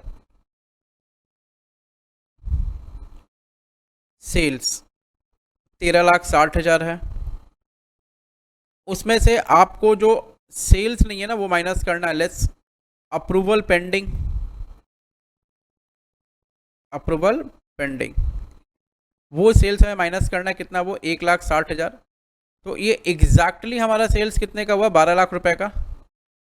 और उस 12 लाख रुपए के सेल्स में, उस 12 लाख रुपए के सेल्स में हमने और क्या क्या किया, उस 12 लाख रुपए के सेल्स में ना हमने दो सेल करें। कौन कौन से दो सेल करें, एक सेल है हमारा नॉर्मल सेल और एक सेल है हमारा 1,20,000 रुपए का जो एबनॉर्मल सेल्स है, ठीक है। तो हमारे पास है ना टोटल सेल्स ये आ गया, ये हमारा सेल्स का फिगर है, ये है एक्चुअल सेल्स का फिगर, सेल्स। इसमें से हमें माइनस करना है क्या पता है, gross profit, less gross profit. अब जो ही ग्रॉस प्रॉफिट माइनस करेंगे वो हमारा कॉस्ट ऑफ सेल्स आ जाएगा, और उस कॉस्ट ऑफ सेल्स को हम वहां से माइनस कर देंगे तो हमारा एक्चुअल स्टॉक का वैल्यू आ जाएगा। अब देखो जरा, तो हमें जीपी निकालना पड़ेगा। जीपी हम कैसे निकालेंगे, कैलकुलेशन फॉर जीपी। देखो, दो तरह का सेल इंक्लूडेड है ना इस 12 लाख रुपए में। इस 12 लाख रुपए में क्या क्या इंक्लूडेड है, दो तरह का सेल इंक्लूडेड है। एक सेल कौन सा है, एक है नॉर्मल सेल्स, सेल्स उस पे हमारा वो कितने का है, और एक है हमारा एबनॉर्मल सेल्स। एबनॉर्मल जो सेल हुआ वो किस पे सेल हुआ, लॉस पे सेल हुआ है। एबनॉर्मल सेल का वैल्यू कितना है, 1,20,000, ठीक है। ये क्या है, सोल्ड ऑन लॉस, और वो लॉस कितने का है जिस पे हम बेचे हैं इसको, 1,20,000 का लॉस है। ये क्या नॉर्मल सेल्स कितने का हो गया तब, 10,80,000 रुपये का। नॉर्मल सेल्स हो गया 10,80,000 रुपये का। अब देखो नॉर्मल सेल्स पे जीपी कितना हो जाएगा, जीपी 10,80,000 इंटू 1/5, 2,16,000, और इसका जो लॉस है वो लॉस ऑन सेल कितना है, लॉस ऑन सेल है 1,20,000, 2,40,000 का गुड्स था, उसको 1,20,000 के नुकसान पर बेचे हैं। 1,20,000 का नुकसान में बेच रहे तो 1,20,000 में बेच रहे तो 1,20,000 का नुकसान हो गया। तो एक्चुअल में हमारा प्रॉफिट कितना आ रहा है, टोटल प्रॉफिट आ रहा है 2,16,000 माइनस 1,20,000 इक्वल टू 96,000। हमारा एक्चुअल में प्रॉफिट आ रहा है 96,000, ठीक है, 96,000। तो ये हमारा जीपी निकल गया, एक्चुअल प्रॉफिट 96,000। हम यहाँ से कितना माइनस करेंगे, सिर्फ 96,000, तो हमारा आ जाएगा, कितना आ रहा है हमारे पास में, 96,000 अगर माइनस करेंगे तो 12 लाख माइनस 96,000, 11,04,000 रुपया, 11,04,000। अगर नहीं समझ आया तो मेरे को आप बताएंगे, ठीक है। चलें, तो 11,04,000 रुपया वो हम अभी कहाँ दिखाना है हमें, अब हमें ऊपर में 11, मैंने देखो इसको पूरा एनालाइज कर दिया कि इसमें क्या क्या है, इसके अंदर क्या क्या है क्या क्या नहीं है। तो ये 11,04,000 रुपया क्या हमारा सेल्स है, तो हम यहाँ से माइनस करेंगे 11,04,000 से, यहाँ से माइनस करेंगे less sales between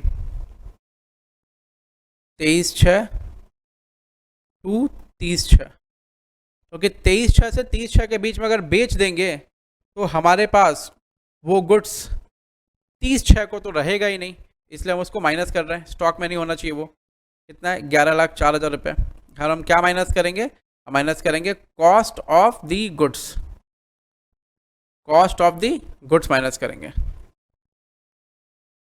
cost of the goods, ठीक है, ये कॉस्ट माइनस कर रहे हैं। अच्छा, अब एक चीज़ देखो, वो जो अप्रूवल अभी वो ख़त्म नहीं हुआ, वो जो अप्रूवल बेसिस पे जो स्टॉक था, अप्रूवल बेसिस वाला जिसका अप्रूवल पेंडिंग था 1,60,000 रुपये का, इसका मतलब ये क्या, ये हमारा ओल्ड स्टॉक है,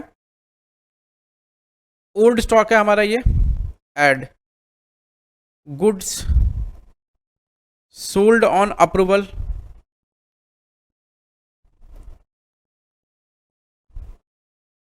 but no approval received.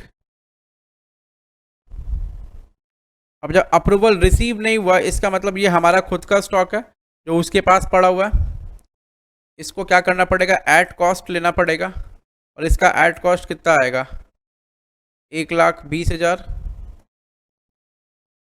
Minus 1,20,000 का 1/5, 1,20,000, 1,20,000 माइनस 1/5, 1,20,000 का 1/5। अब वो कितना होगा देख लो जरा,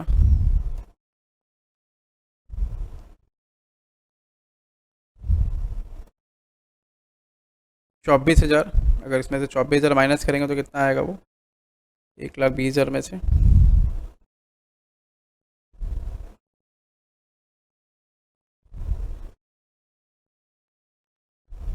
नहीं, वो कितने का था, 1,20 का था कि 1,60 का था,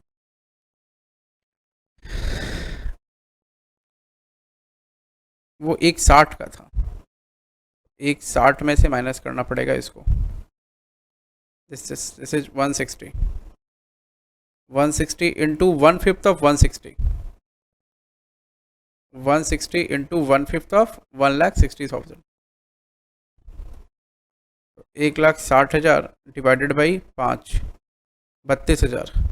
तो 1,60,000 माइनस 32,000 कितना होगा, 1,28,000। अब ये 1,28,000 जाके क्या हो जाएगा, ऐड हो जाएगा। ठीक है,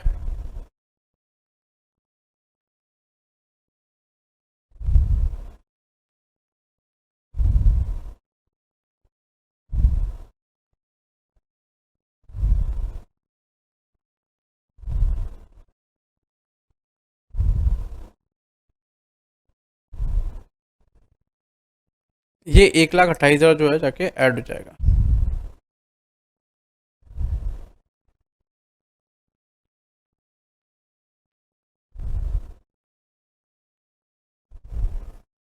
अब इसका टोटल वैल्यू बोल दो, वैल्यू ऑफ स्टॉक ऑन 30/6/21 कितना आ रहा है, वैल्यू ऑफ स्टॉक ऑन 30/6/21 कितना आ रहा है।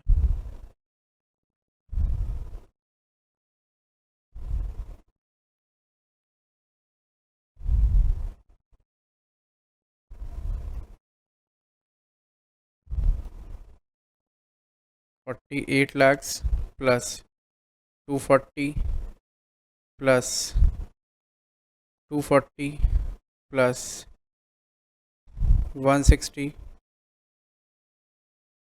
माइनस 11,04,000 प्लस 128 4464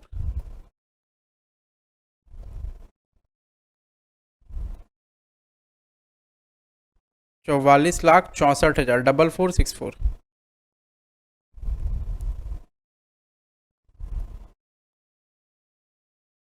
ऐसा। ठीक है,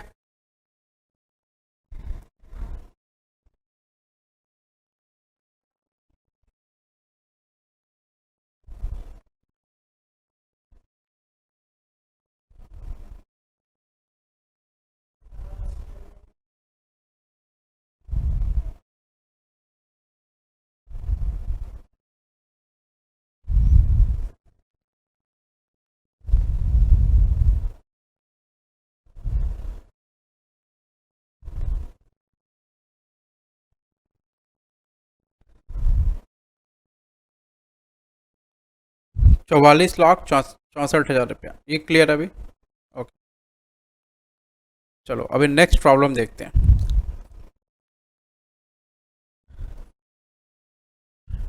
एक प्रॉब्लम हमने ये करा, अब हम दूसरा प्रॉब्लम देखते हैं।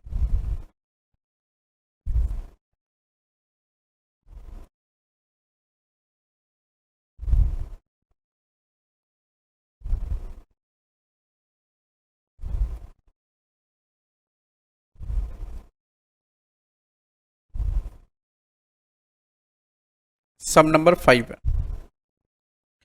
सम number 5।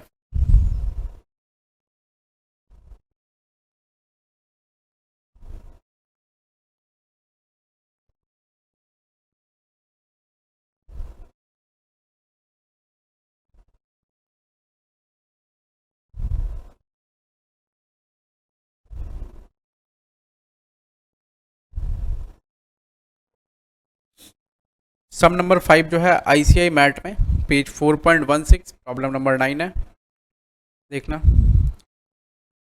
ICI mat page 4.16 problem 9, YKTC study mat में पेज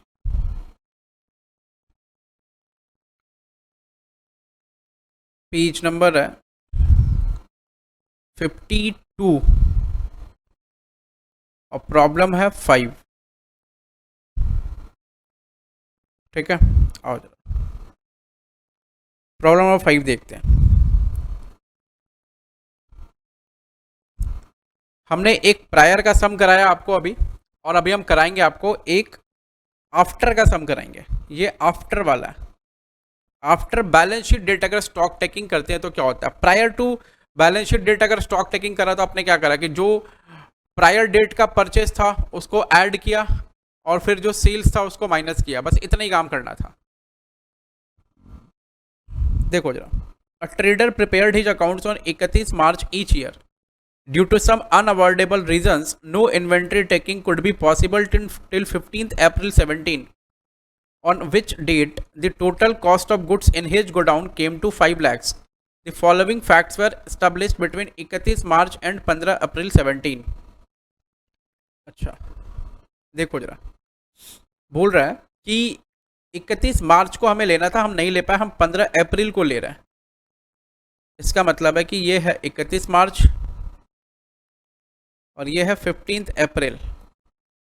ये है 31 मार्च, ये है 15 अप्रैल, तो 15 अप्रैल को ले रहा है, 31 मार्च को नहीं ले रहा है। अब हुआ क्या है कि 15 अप्रैल और 31 मार्च के बीच में जो ट्रांजैक्शन हुआ वो ये सब है। देखना जरा, हमें इस दिन का स्टॉक फाइंड आउट करना है। तो अगर यहाँ पर जो भी परचेज हुआ रहेगा वो इस दिन होगा क्या? नहीं। तो हम जब काउंटिंग करने जाएंगे तो हम इस दिन काउंटिंग कर लिए, और इस दिन हमें कितने रुपए का स्टॉक मिला? 5 लाख रुपए का स्टॉक मिला। इस दिन हमें 5 लाख का स्टॉक मिला। तो मेरे को बताओ कि अगर इस पीरियड के दौरान परचेज हुआ होगा तो वो स्टॉक इसमें तो दिख रहा होगा, काउंटिंग करने का, काउंटिंग करके आप काउंटिंग करें 1 2 3 जैसा दिख गया, 5 लाख का स्टॉक दिख गया। लेकिन वो स्टॉक इस दिन है क्या? इस दिन 31 मार्च को? नहीं सर, वो 31 मार्च को वो स्टॉक अवेलेबल नहीं है हमारे पास में। तो जब वो स्टॉक 31 मार्च को अवेलेबल नहीं है हमारे पास में, तो इसका मतलब ये है कि इस 5 लाख में से उसको हटा देना चाहिए, ऑब्वियसली हटा देना चाहिए। तो यहां से परचेज क्या करेंगे? माइनस करेंगे। और हम काउंटिंग करने गए और कोई सेल हमें अब बोल रहा है कि 31 मार्च और 15 अप्रैल के बीच में कोई सेल है। अच्छा, अगर वो सेल है तो क्या होगा? जब हम 15 अप्रैल को काउंटिंग करने जाएंगे तो क्या दिखेगा? 15 अप्रैल के दिन वो सेल्स दिखेगा? मेरे को नहीं दिखेगा। हम काउंटिंग करने का 1 2 3 4 5 काउंटिंग किया, हमें वो सेल्स वाला जो स्टॉक है, स्टॉक नंबर 5, वो नहीं दिखा। अब वो नहीं दिखा, इसका मतलब वो बिक गया, तभी तो नहीं दिख रहा ना। किस पीरियड के दौरान बिका? 31 मार्च से 15 अप्रैल के दौरान बिका है। कोई सामान बिकेगा कब? जब आपके गोडाउन में पड़ा होगा तब। 31 मार्च को गोडाउन में वो पड़ा हुआ था, इसका मतलब 31 मार्च के दिन का स्टॉक जो होगा ना, उसके अंदर वो क्या होना चाहिए? ऐड होना चाहिए। तो यहाँ पर सारा सेल्स क्या होगा? ऐड होगा, और सारा परचेज क्या होगा? माइनस होगा। अब समझ आ रहा है आपको चीज? ओके, चलिए इसको अभी बनाते हैं। बोल रहा है कि 15 अप्रैल को काउंटिंग करा हमने, 15 अप्रैल को 5 लाख का स्टॉक मिला। आइए लिखते हैं यहाँ पे, स्टेटमेंट बनाते हैं। वैल्यूएशन ऑफ स्टॉक ऑन 31/3/17, 31/3/17 के दिन लिखो, वैल्यू ऑफ स्टॉक ऑन 15/4/17, 15/4/17 वो वैल्यू कितना है? 5 लैक्स, 5 लैक्स का वैल्यू है। उसके बाद पहला बोला सेल्स 4,10,000 रुपये का, इंक्लूडिंग कैश सेल्स है 1 लाख। तो कैश सेल्स हो चाहे क्रेडिट सेल्स हो, सेल्स तो सेल्स होता, गोडाउन से तो गुड्स जाएगा ही जाएगा ऑब्वियसली, ठीक है। फिर बोल रहा परचेज है 50,50,340 रुपये का, इंक्लूडिंग कैश परचेज 19,900 रुपये का, तो इससे मतलब ही नहीं है अपने को कैश परचेज से। सेल्स रिटर्न बोल रहा है 10,000 रुपये का, तो सेल्स रिटर्न वो बोलने दो उसको, सेल्स रिटर्न तो होगा, खैर होगा ही होगा। सेल्स रिटर्न होगा तो क्या होगा? गुड्स हमारे पास आएगा। बोला goods sold by the trader at a profit of 20% on sales, यानी कि जीपी का रेट क्या है? 20% ऑन सेल्स है जीपी का रेट। ओके, जो परचेज हुआ, जो सेल्स हुआ स्टॉक कितने का है? 4,10,000 रुपये का। तो 4,10,000 रुपये का सेल्स है, उसमें से 10,000 रुपये का रिटर्न है, तो हम लोग नेट सेल्स निकाल लेते हैं पहले।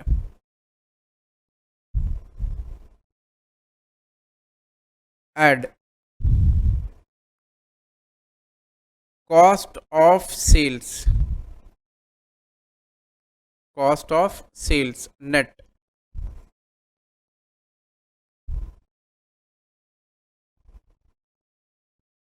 यहाँ लिख लो नेट। नेट मतलब 4,10,000 रुपया माइनस 10,000 रुपया, इसका कितना परसेंट हो जाएगा? 80%। या फिर आप ऐसा भी कर सकते हैं, 4 लाख रुपए का माइनस 20% ऑफ 4 लाख,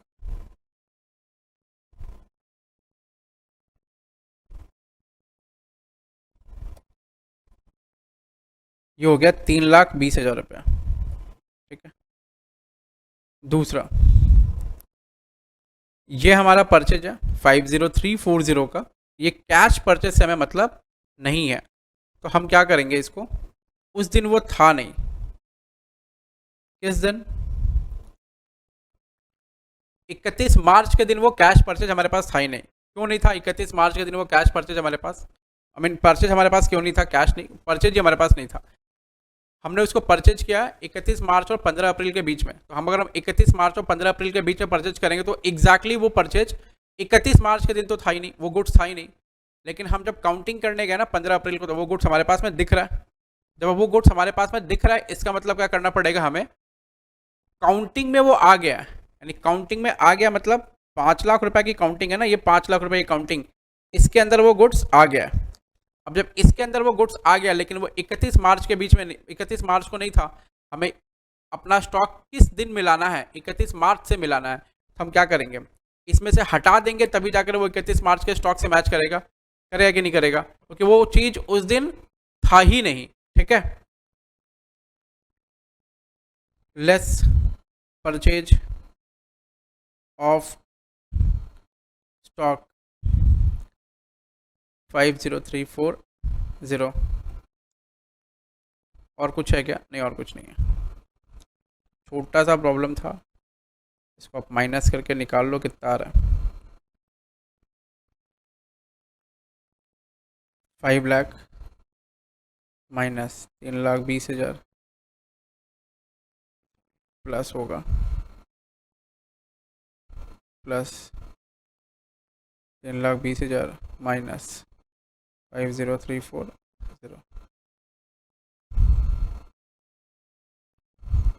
5 लाख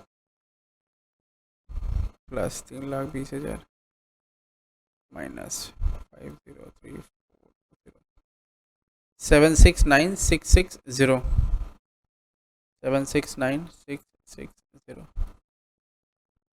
ठीक है, ये स्टॉक कितने का हो गया, स्टॉक ऑन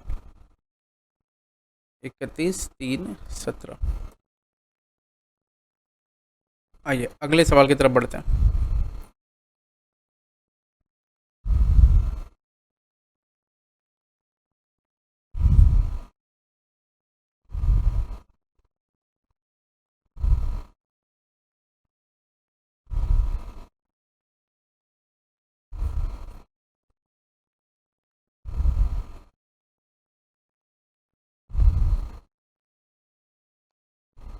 देखो, सम नंबर है 9,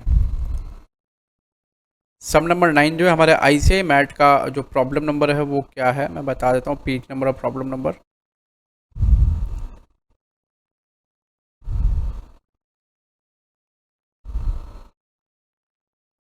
पेज नंबर है 4.23, प्रॉब्लम नंबर है 1, देखना, आईसीआई मैट पेज 4.23, प्रॉब्लम 1, और वाईकेटीसी मैट पेज नंबर है 53, problem number 9, page 53, problem number 9। ठीक है, ये चलो स्टार्ट करते हैं।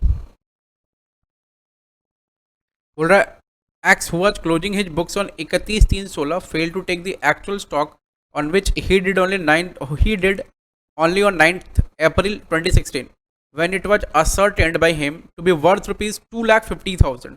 बोला when it was ascertained by him to be worth rupees 2,50,000, बोला कि 31/3/16 को वो स्टॉक लेना था, वो स्टॉक नहीं ले पाया 31/3/16 को। तो वो जो स्टॉक है वो कब ले रहा है, वो जो स्टॉक है वो ले रहा है 9th April 16 को ले रहा है। सुमन ये लेकर आना बैटरी।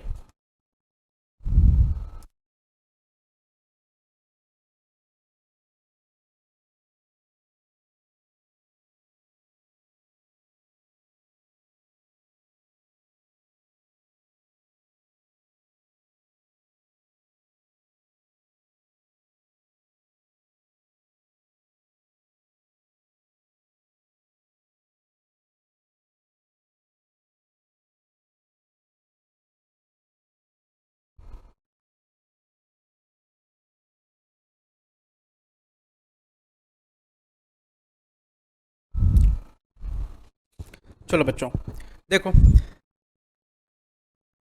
तो उसने 9 अप्रैल 16 को क्या किया, स्टॉक को वैल्यू किया, और 9 अप्रैल 16 को स्टॉक की वैल्यू कितनी आ रही है, 2,50,000 रुपये। तो 9 अप्रैल 16 को देखा 2,50,000 रुपये स्टॉक की वैल्यू, चलो ठीक है। तो फिजिकल काउंटिंग किस दिन हुआ, 9 अप्रैल 16 को हुआ। 9 अप्रैल 16 के दिन स्टॉक की वैल्यू कितनी आ गई, 2,50,000 रुपये आ गई हमारी। उसके बाद it was found that sales are entered in the sales book on the same day of dispatch. देखो ये लाइन थोड़ी काम की है, इसको समझ लो। अच्छा, ये इतना ऐसा देख के घबराना नहीं है सब लाइन को। ये सब लाइन क्या बोल रहा है देखो, परपेचुअल इन्वेंट्री सिस्टम में क्या होता है, जैसे जैसे हमारा ट्रांजैक्शन होता रहता है वैसे वैसे हम रिकॉर्डिंग करते रहते हैं, वैसे वैसे स्टॉक का आना जाना लगा हुआ रहता है, ठीक है। तो सेल्स का मतलब बेटा नॉर्मल सा बात है, स्टॉक का जाना, तो वो स्टॉक का जाना है, चलो ठीक है। वो बता रहा है कि सेल्स की एंट्री कब कर रहा है, सेल्स की एंट्री कर रहा है जिस दिन डिस्पैच हो रहा है उस दिन एंट्री कर रहा है। And return inwards in the return book as and when the goods are received back. बोल रहा अगर सेल्स रिटर्न जो है ना उसकी एंट्री कब हो रही बुक्स में, जब गुड्स आ जा रहा है वापस तब। तो इसका मतलब है कि परपेचुअल इन्वेंट्री और फिजिकल इन्वेंट्री एक जैसा दिख रहा है, मतलब जिस दिन गुड्स जा रहा है उसी दिन एंट्री हो रहा, और जिस दिन गुड्स आ रहा है उसी दिन एंट्री हो रहा सेल्स के केस में। तो इसका मतलब ये बहुत अच्छी चीज़ है, तो हमें कोई प्रॉब्लम नहीं होगी इससे। फिर बोल रहा है purchase entered in the purchase day book once the invoices are received. बोला परचेज, लेकिन परचेज डे बुक में उस वक्त एंट्री कर रहा है जिस टाइम पर इनवॉइस रिसीव हो रहा है। मतलब जैसे ही इनवॉइस रिसीव हो गया हमने एंट्री कर दी, भले ही गुड्स आया हो चाहे नहीं आया हो। तो मान लो हम फिजिकल काउंटिंग करने जाएंगे तो गुड्स हमें नहीं दिखेगा, हम फिजिकल काउंटिंग करें गुड्स नहीं दिख रहा, लेकिन गुड्स का बिल पहले ही आ गया, बिल आ गया तो स्टॉक में एंट्री हो गया, स्टॉक में एंट्री होगा। तो परपेचुअल एंट्री सिस्टम मतलब क्या, बुक्स ऑफ अकाउंट में ना स्टॉक में मेरे को रिकॉर्ड दिख रहा है, लेकिन हम जब काउंटिंग कर रहे हैं तो उसमें दिख नहीं रहा मेरे को। इसका मतलब क्या, अगर मान लो ऐसा कोई गुड्स है कि यहाँ एंट्री हो गई है लेकिन गुड्स अभी तक आया नहीं, इसका मतलब वो कौन सा गुड्स हो जाएगा हमारे पास में, वो काउंटिंग में तो नहीं दिखेगा ना। मैं एकदम जो ये बोल रहा हूँ समझने को कोशिश करना, ये जो लाइन में बोल रहा हूँ कि इन्होंने कहा कि purchase are entered in the purchase day book once the invoice received. बोल रहा है जब इनवॉइस रिसीव हो जाता है तुरंत परचेज डे बुक में एंट्री कर देते हैं। वो लोग परचेज डे बुक में एंट्री कर दिया मतलब स्टॉक में एंट्री हो गई, बुक्स का क्वांटिटी लिखा गया, क्वांटिटी लिखा गया तो अब टैली खोल के देखेंगे तो उसमें अंदर स्टॉक दिखाई देगा। लेकिन जब आप काउंटिंग करने गए ना, मान लो स्टॉक आया ही नहीं अभी तक, काउंटिंग करने का वो स्टॉक नहीं आया तो दिखाई नहीं दे रहा वो स्टॉक काउंटिंग में, तो आपका काउंटिंग में वो स्टॉक लेंगे ही नहीं। फिर आप जब आप काउंटिंग करने के लिए आज गए, आप वो स्टॉक दिखाई नहीं दिया तो अब आप क्या करेंगे, काउंटिंग करके शीट लेकर के आएंगे, उसमें आप उस स्टॉक का नाम लिखेंगे ही नहीं क्योंकि वो आपको दिखाई नहीं दिया। लेकिन आप बुक से मिलाएंगे दिखेगा अरे बुक में तो ये है, तब उस केस में आपको क्या करना पड़ेगा, अब आपको रिकंसिलेशन करना पड़ेगा एडलेस करके। आप समझ रहे ना बात कहने का क्या मतलब है, ठीक है। आइए जरा, ये कब हुआ, आफ्टर हुआ है, ये भी क्या है आफ्टर वाला सवाल है, ठीक है। देखो it was found that sales between 31/3/16 and 9/4/16 as per the sales day book were 17,200 रुपया। बोल रहा है कि सेल्स 31/3/16 और 9/6/16 के बीच में जो सेल्स का वैल्यू है ना वो कितना है, वो है 17,200 रुपये का। इसका मतलब है सेल्स जिस दिन आ रहा है उस दिन रिकॉर्ड हो रहा है, और सेल्स रिटर्न जिस दिन आ रहा है उस दिन रिकॉर्ड हो रहा है। यानी सेल्स का एंट्री जिस दिन स्टॉक डिस्पैच हो रहा है उस दिन हो रहा है, सेल्स रिटर्न मतलब जिस दिन गुड्स रिटर्न होकर आ रहा है उस दिन एंट्री हो रही है। तो कोई इशू नहीं है इसमें, आप काउंटिंग में भी आपको यही दिखेगा, नहीं काउंटिंग करेंगे तो भी आपको यही दिखेगा, ठीक है। अच्छा अच्छा, तो इस दिन ये एंट्री हो गई, मतलब सेल्स दिख रहा है 17,200 रुपये का। मेरे को बताओ 31 मार्च 16 से 9/4/16 के बीच में सेल्स हुआ है, तो वो स्टॉक हम आफ्टर वाला डेट ले आए, मतलब आफ्टर बैलेंस शीट डेट हमने स्टॉक टेकिंग किया, तो हम स्टॉक के काउंटिंग में जाएंगे तो हमें वो सेल्स वाला स्टॉक दिखेगा क्या, नहीं दिखेगा, क्योंकि वो 31 मार्च के बाद वो क्या हुआ, बिक गया है। लेकिन वो गुड्स 31 मार्च को तो स्टॉक में है कि नहीं है, 31 मार्च को वो गुड्स स्टॉक में है ना, हाँ बोलो ना 31 मार्च को वो गुड्स स्टॉक में है, तो 31 मार्च को वो गुड्स स्टॉक में, इसका मतलब है कि वो इस दिन स्टॉक में दिखाई देना चाहिए मेरे को। 31 मार्च को बिका तो वो बाद में, तो इसका मतलब करना है इसको ऐड करना है, और अगर परचेज वगैरह करना होगा लेस करना होगा, क्योंकि इस पीरियड के दौरान मतलब 31 मार्च से लेकर के 9/4/16 तक के पीरियड के बीच में वो परचेज हुआ है। तो 31 मार्च को वो गुड्स था क्या बुक्स में, नहीं था, वो था ही नहीं।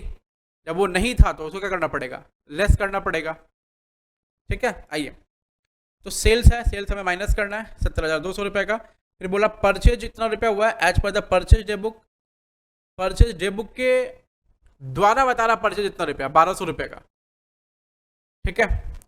Out of these goods amounting to 500 were not received until after the stock was taken, बोल रहा कि until after the stock was taken, goods यहां फुल स्टॉप होगा, goods invoiced during the month of March 16 but goods received only on 4th April 16 amounted to 1,000। देखो दो चीज़ है, बोल रहा है कि ये जो 1,200 रुपये का गुड्स है ना, ये हमने क्या किया, ये हमने रिसीव किया, या सॉरी ये हमने परचेज किया, इसका इनवॉइस तो बन गया, कब परचेज किया 31 मार्च 16 से 9/4/16 के बीच में, इसका इनवॉइस तो बन गया 1,200 रुपये का, लेकिन इसमें से ना 500 रुपये का गुड्स जो अभी तक रिसीव नहीं हुआ। अभी तक मतलब क्या, हम जब गुड्स का काउंटिंग करने गए तभी भी रिसीव नहीं दिखा रहा वो, इसका मतलब वो गुड्स पता नहीं कहाँ पड़ा हुआ है, ठीक है। Goods invoice during the month 16, मतलब बोल रहा है कि इस महीने में गुड्स हमने इनवॉइस किया, परचेज किया, लेकिन वो हमें रिसीव कब हुआ, 4 अप्रैल को रिसीव हुआ है। 4 अप्रैल मतलब 31 मार्च और 9 अप्रैल के बीच का डेट, ठीक है। बोला ascertain the value of physical stock, बोला देखो फिर से बोल दिया आपको कि फिजिकल स्टॉक कितना पड़ा है ये बता दीजिए। मतलब हमें ना यहाँ माथा नहीं लगाना है, ब्रेन अप्लाई नहीं करना है कि ओल्ड स्टॉक कितना है और फिजिकल स्टॉक कितना है, हमें सिर्फ ना फिजिकल स्टॉक देखना है और देख करके बाहर निकल जाना है, ओल्ड स्टॉक में दिमाग ही नहीं लगाना है, ठीक है। आइए हम वो कोई भी स्टॉक नहीं लेंगे जो ओल्ड है लेकिन रिसीव नहीं हुआ है, हम सिर्फ वही स्टॉक लेंगे जो रिसीव हुआ है, ठीक है। देखो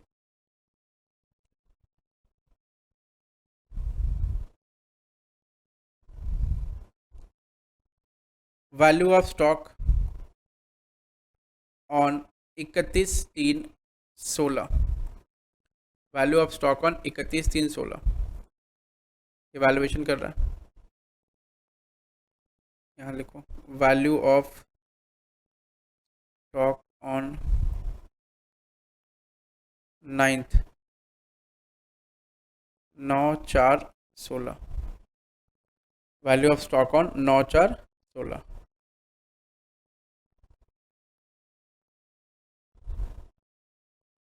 नौ चार सोलह के दिन स्टॉक का वैल्यू कितना था, 2,50,000 रुपया, 2,50,000। अब क्या हुआ है देखो जरा, अब क्या हुआ है, पहला आइटम लेते हैं यहाँ से, सेल्स हुआ है 31/3/16 से 9/4/16 के बीच में 17,200 रुपये का। तो सेल्स हमें क्या करना होगा, ऐड करना होगा, क्यों, क्योंकि वो स्टॉक इस दिन था, ऐड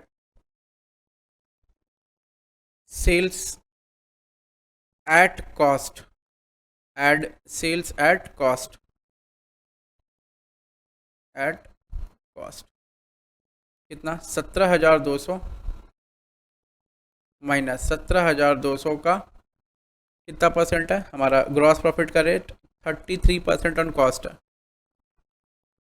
तो ग्रॉस प्रॉफिट का रेट कितना होगा, जैसे देखो जीपी का रेट यहाँ लिख लो, जीपी 1/3 कॉस्ट पे है तो 1/4 सेलिंग प्राइस पे होगा, ये इंटू 1/4 कितना आएगा 17,200 माइनस इंटू डिवाइड 4 4300 रुपया माइनस 17,200 12,900 रुपया, ये 12,900 रुपये का गुड्स उस दिन पड़ा हुआ था लेकिन वो उस पीरियड के दौरान बिक गया। उसके बाद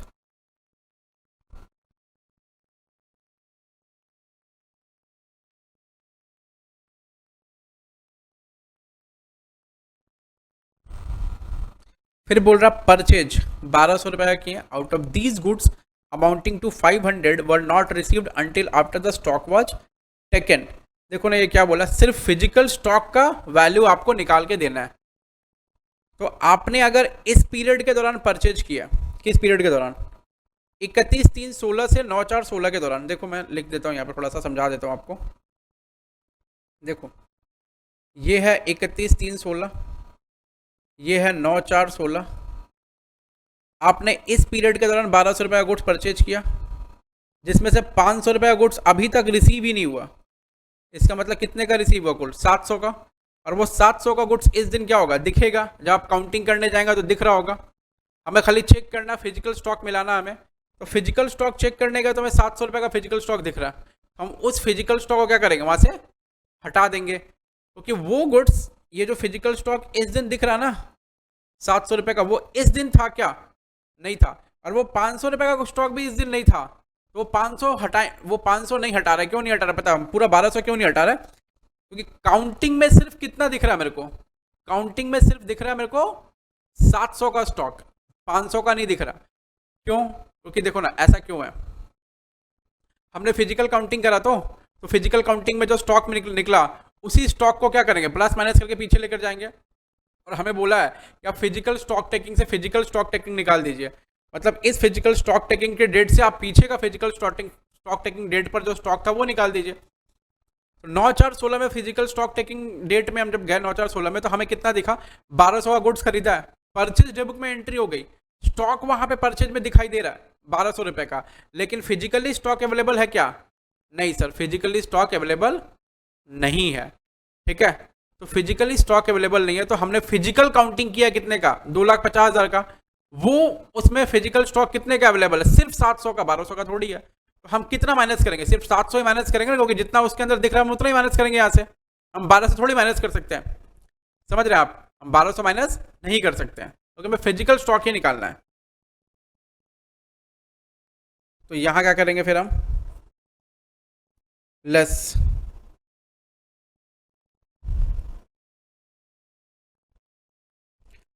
purchase made and received during 31/3/16 से 9/4/16, अमाउंट कितना होगा, 1200 माइनस 500, कितना रुपया, 700 रुपये। नेक्स्ट फर्दर आए आप,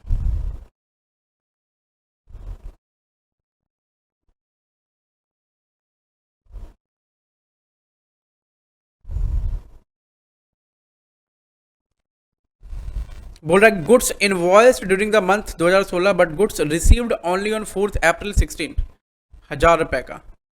बोल रहा है कि गुड्स हमने इनवॉइस किया कितने का, 1000 रुपये का, मतलब हमने परचेज किया 1000 रुपये का गुड्स, और गुड्स 4 अप्रैल को आ गया।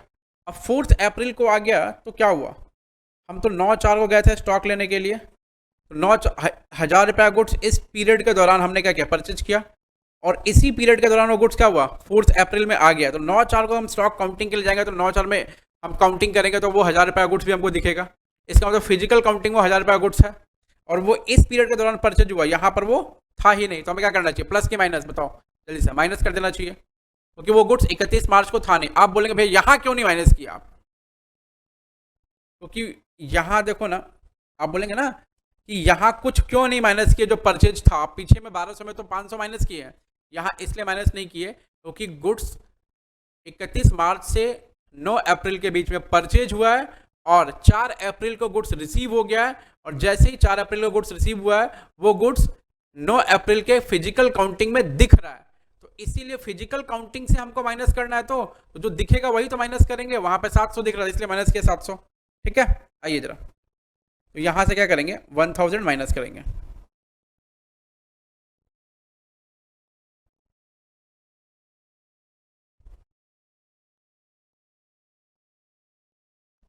Less purchase made and received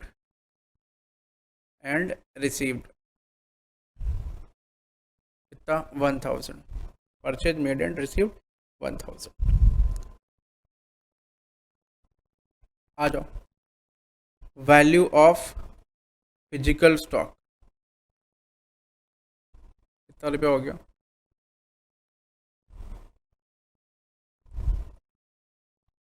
2,50,000 add 12,900 minus 1,700, 2,50,000 add 12,900 minus 1,700, 2,61,200,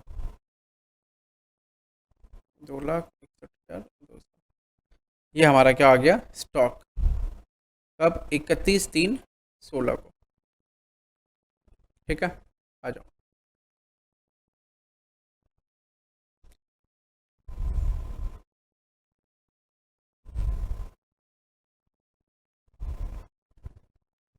सिर्फ एक प्रॉब्लम हनुमान लिमिटेड का।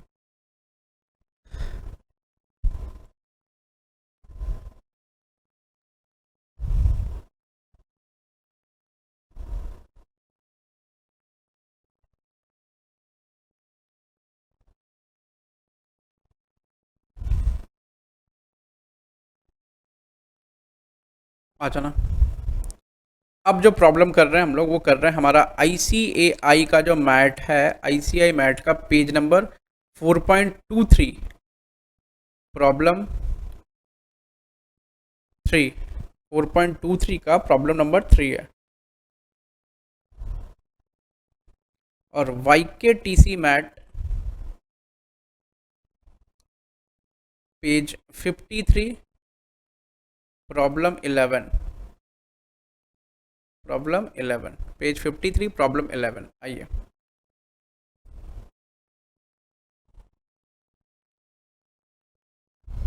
देखिए जरा, बोला the profit and loss account of Hanuman limited, the profit and loss account of Hanuman limited, Hanuman showed net profit of 6 lakh. वो बोल रहा है 6 लाख रुपए का नेट प्रॉफिट हमें दिख रहा है। वो बोल रहा है 6 लाख का जो है नेट प्रॉफिट हमें दिख रहा है। बोला ठीक है, 6 लाख का नेट प्रॉफिट दिख रहा है तो दिखने दो 6 लाख का नेट प्रॉफिट।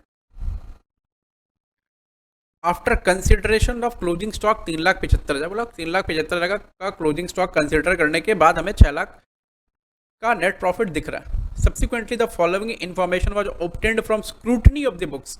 बुक्स का स्क्रूटनी किए, मतलब बुक्स को जांच किए ठीक से एकदम, और हमें पता चला कि ये सब डिस्क्रिपेंसीज है। क्या क्या? Purchase for the year included 15,000 रुपया paid for new electric fitting for the shop. बोला परचेज जो है ना उसके अंदर मिला हुआ है 15,000 रुपये का गुड्स जो न्यू इलेक्ट्रिक फिटिंग लगाए हैं उसके लिए।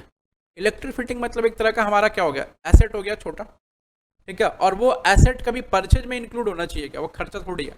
इलेक्ट्रिक फिटिंग लगवाए हैं पूरा शॉप में तो इलेक्ट्रिक फिटिंग क्या हो गया, हमारे लिए खर्चा हो गया, एसेट हो गया। तो एसेट कभी खर्चे में इंक्लूड होना चाहिए क्या? नहीं, एसेट हमारा खर्चे में इंक्लूड नहीं होना चाहिए, ठीक है। तो बोल रहा परचेज में इंक्लूड हो गया, वो रॉन्ग है। रेवेन्यू कैपिटल एक्सपेंडिचर को रेवेन्यू मान लिया, उसको रॉन्ग, उसको वो गलत हो गया। अब कैपिटल एक्सपेंडिचर को कैपिटल एक्सपेंडिचर को रेवेन्यू मान लेंगे तो नेट प्रॉफिट हमारा क्या होगा, घट जाएगा एनपी।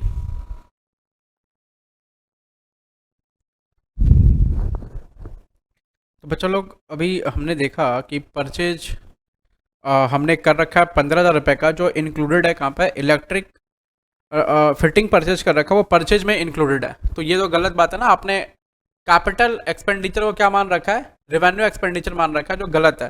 अच्छा, रेवेन्यू एक्सपेंडिचर मानने से क्या होगा, नेट प्रॉफिट घट जाएगा। फिर बोल रहा है Hanuman gave away goods valued ₹40,000 as free samples for which no entry was made in the books of account. उन्होंने फ्री सैंपल्स के तौर पर गुड्स को यूज़ किया जिसकी कोई एंट्री बुक्स ऑफ अकाउंट में नहीं की गई। अभी कोई एंट्री बुक्स ऑफ अकाउंट में नहीं की गई, इसका क्या मतलब है? मतलब कोई भी एंट्री बुक्स ऑफ अकाउंट में नहीं की गई है, हमने परचेज किया है, गुड्स को यूज किया है।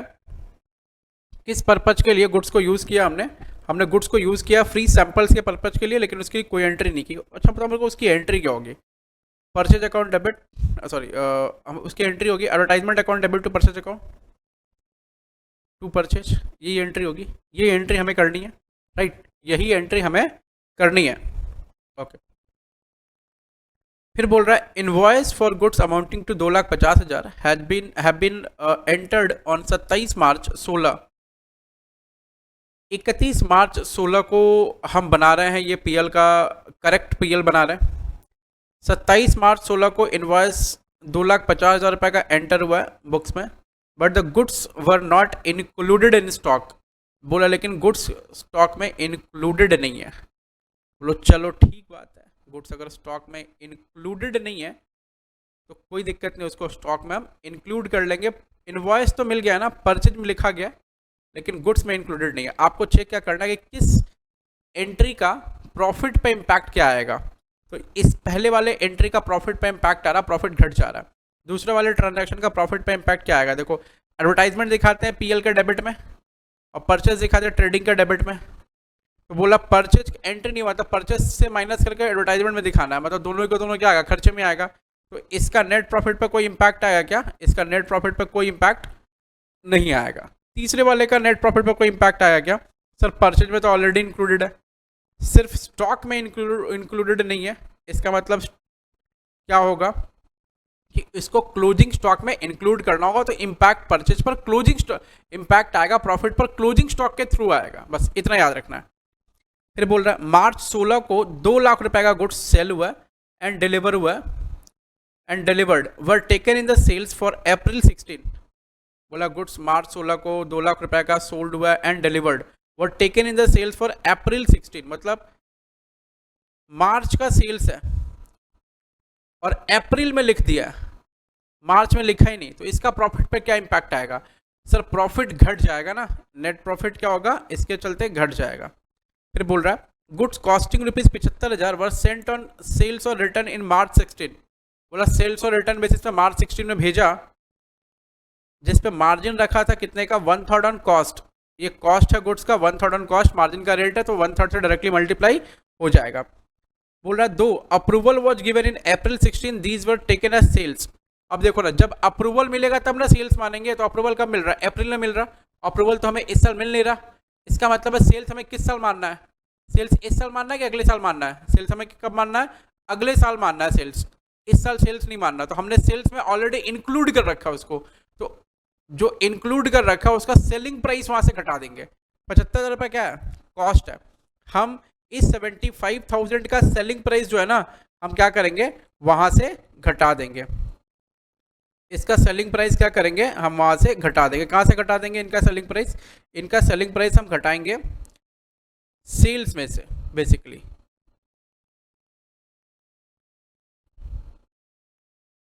चलो अब समझ आ रहा है। फिर बोला calculate the value of stock on 31 मार्च 16। बोला वैल्यू ऑफ स्टॉक निकाल लो 31 मार्च 16 को और एडजस्ट कर दो नेट प्रॉफिट। ठीक है, एडजस्ट कर देंगे नेट प्रॉफिट, कोई दिक्कत नहीं है।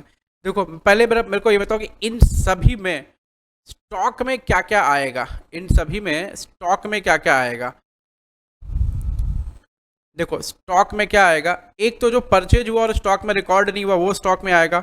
एक जो हमारा स्टॉक पड़ा हुआ कहाँ पर, कस्टमर के पास पड़ा हुआ, जो अभी तक अप्रूव नहीं हुआ वो स्टॉक में आएगा।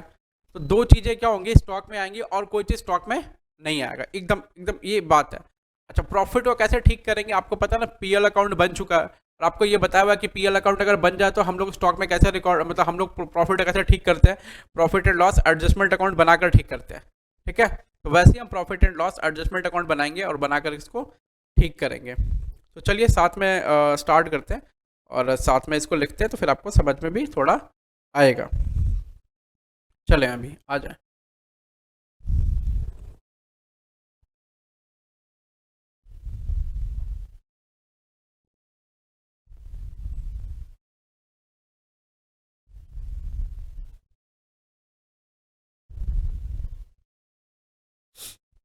चलें, प्रॉब्लम नंबर कौन सा है, आईसीआई मैट का 4.23 है और हमारे मैट का है प्रॉब्लम नंबर 11।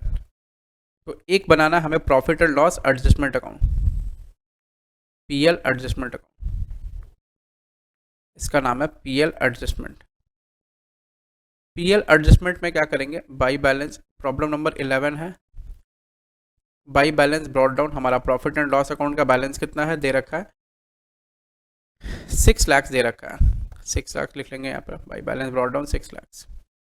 अब एक एक करके उन सभी चीज़ों की एंट्री होगी जिसका प्रॉफिट पे इम्पैक्ट आएगा और करेक्ट स्टॉक का वैल्यू हम लिखेंगे उसमें, बस और कुछ नहीं करना। हमें दो काम करना है।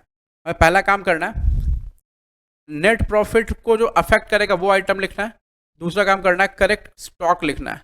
और जैसे ही नेट प्रॉफिट को जो इम्पैक्ट करेगा वो आइटम लिख लेंगे और करेक्ट स्टॉक लिख लेंगे, वैसे ही क्या हो जाएगा, सारा का सारा हमारा काम हो जाएगा।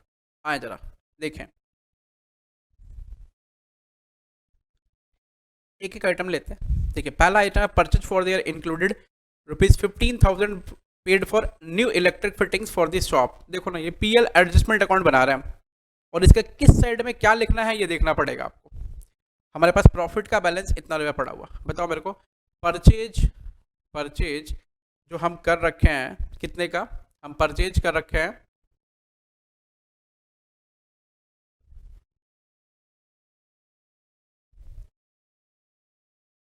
हम परचेज कर रखे हैं कितने रुपए का, हम परचेज कर रखे हैं 15,000 रुपये का, वो क्या इलेक्ट्रिक फिटिंग है हमारा, 15,000 रुपये का परचेज किया हुआ, तो विल दैट परचेज भी रिकॉर्डेड, मतलब वो परचेज में रिकॉर्ड होगा कि नहीं होगा, मेरे को ये बताओ। नहीं, वो परचेज में तो रिकॉर्ड नहीं होगा ना, वो कहाँ जाना चाहिए, कैपिटल एक्सपेंडिचर है, that must be in the capital expenditure also, ठीक है।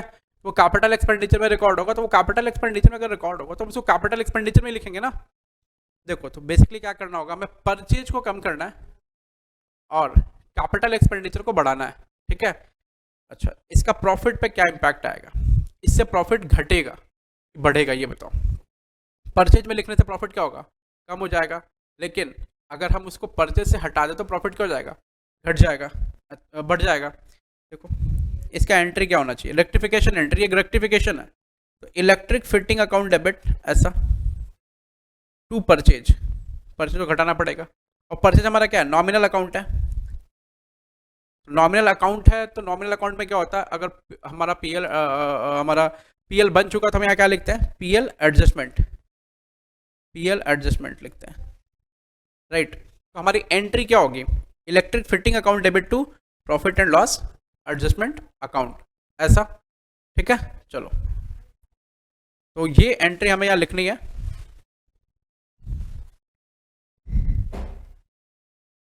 ये एंट्री हमें यहाँ लिखनी है, बाय इलेक्ट्रिक फिटिंग कितना, 15,000। हम क्या कर रहे हैं, परचेज से हटा के कहाँ लिख रहे हैं, इलेक्ट्रिक फिटिंग को लिख रहा है इलेक्ट्रिक फिटिंग में, बस और कुछ नहीं। उसके बाद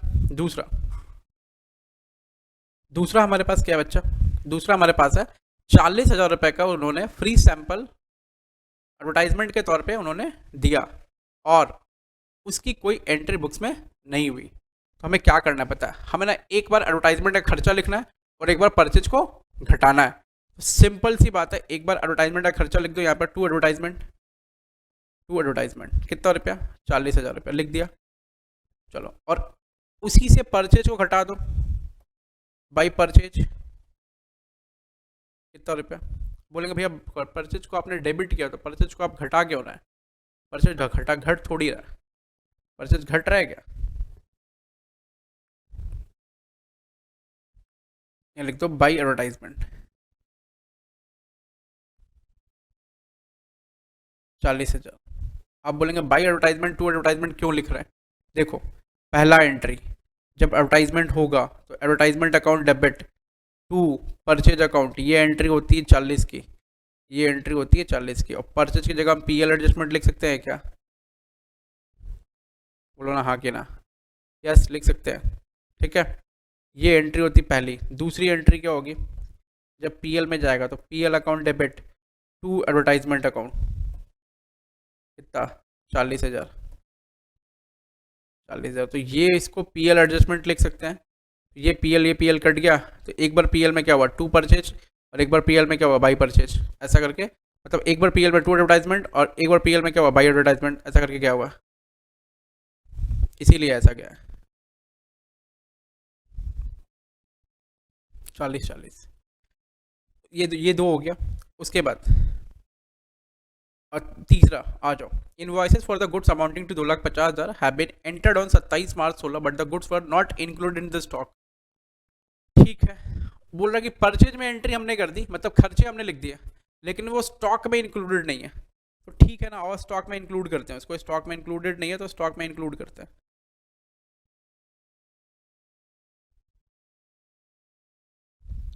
देखो, यहाँ मान लो स्टॉक है आपका, स्टॉक की वैल्यू कितनी लिख रखी है आपने, 3,75,000। वो स्टॉक की वैल्यू 3,75,000 आपने कब लिख रखी है, आपने स्टॉक की वैल्यू 3,75,000 31 मार्च को लिख रखी है, जो आपने स्टॉक निकाला था, ये रहा 31 मार्च 16 को, 3,75, 31/3/16 को। उसमें आपको क्या करना होगा, बोला वो उसमें ना परचेज नॉट इंक्लूडेड,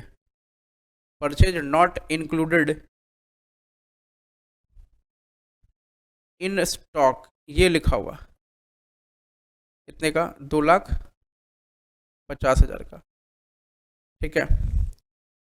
ये हमने लिख दी यहाँ पर, चलो कोई दिक्कत नहीं है, लिख दी। इसका इम्पैक्ट यहाँ पड़ेगा क्या, क्योंकि ऑलरेडी वो परचेज में लिखा हुआ, तो पीएल में इम्पैक्ट पड़ने का जरूरत ही नहीं। जो पीएल में इम्पैक्ट किसका पड़ेगा, जो अगर परचेज में नहीं लिखा हुआ, सेल्स में नहीं लिखा हुआ, इन सब का पड़ेगा। ठीक है, उसके बाद नेक्स्ट बोला मार्च 16 को 2 लाख रुपए का गुड्स बेचा हमने और डिलीवर भी कर दिया, लेकिन वो सेल्स अप्रैल में रिकॉर्ड हो गया। भाई इस महीने का सेल्स हो तो यहाँ रिकॉर्ड करो। सेल्स रिकॉर्ड करने से क्या होगा, प्रॉफिट बढ़ेगा कि घटेगा, बोलो ना, बढ़ेगा। तो बाई सेल्स इधर रिकॉर्ड करना 2 लाख रुपए का, हमने रिकॉर्ड नहीं किया, अप्रैल में जाकर रिकॉर्ड कर लिया सेल्स को, तो गलती हो गई। यहाँ हम रिकॉर्ड करेंगे। अब आप ये ना पूछना कि सेल्स को डेबिट क्यों किया। ठीक है, यहाँ लिख लो goods wrongly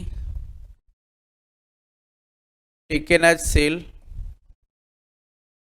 cell in April में हमने इसको गलती से सेल्स मान लिया।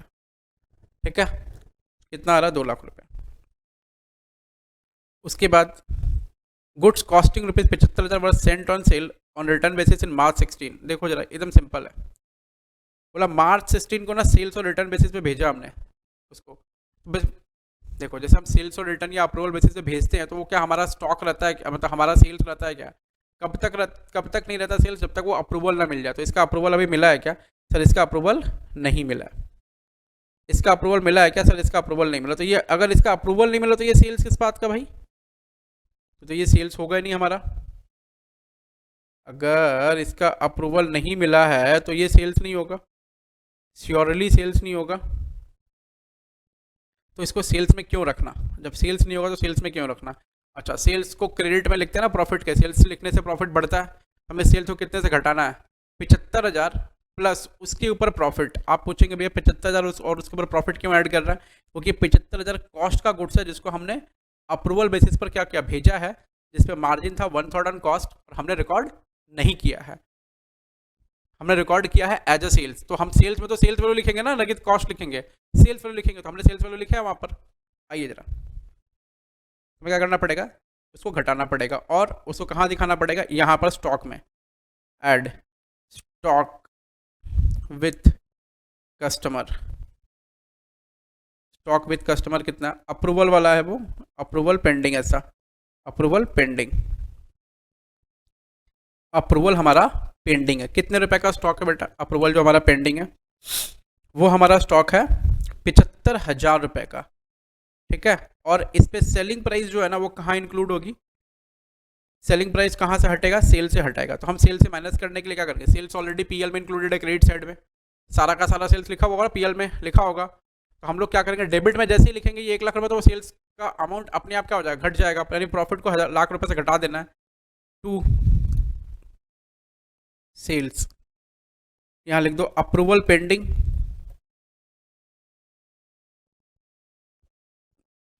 Approval pending included in sales, included in sales, approval pending और सेल्स में इंक्लूडेड है ऑलरेडी। चलो, अब एक काम क्या करना, हमें करेक्ट स्टॉक का वैल्यू लिखना है by closing stock, corrected closing stock का वैल्यू लिखना, वो नीचे नोट से आ जाएगा। 375 का स्टॉक हमने काउंट किया था, उसके अंदर 250 का परचेज इंक्लूड नहीं हुआ था। ठीक है, उसके अंदर ये जो स्टॉक था हमने सेल मान रखा है, जबकि ये स्टॉक विद कस्टमर है हमारा, ये इंक्लूड नहीं था। अब टोटल हमारा स्टॉक कितने का हो जाएगा बताओ,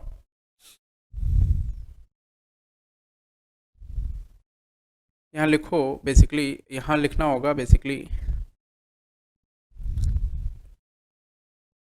इंक्रीमेंटल, यहाँ इंक्रीमेंटल लिख दो, इंक्रीमेंटल,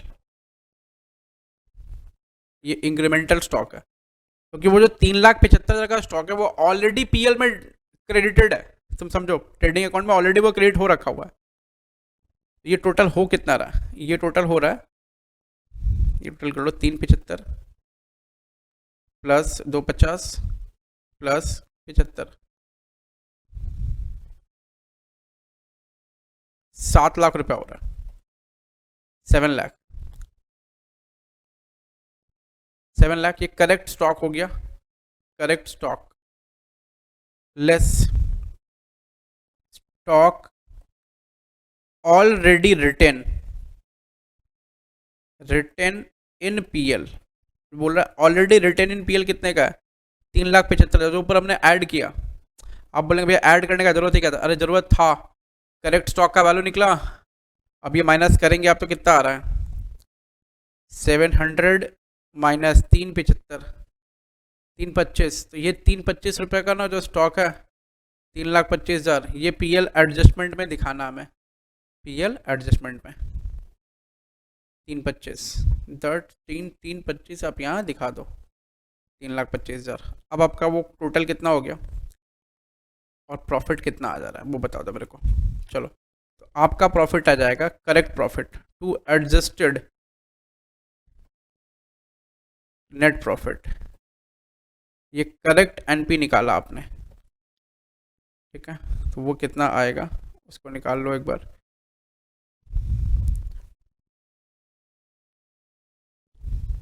देखो 6 lakh plus 15,000 plus 2,40,000 plus 3,25,000 minus 4 lakh,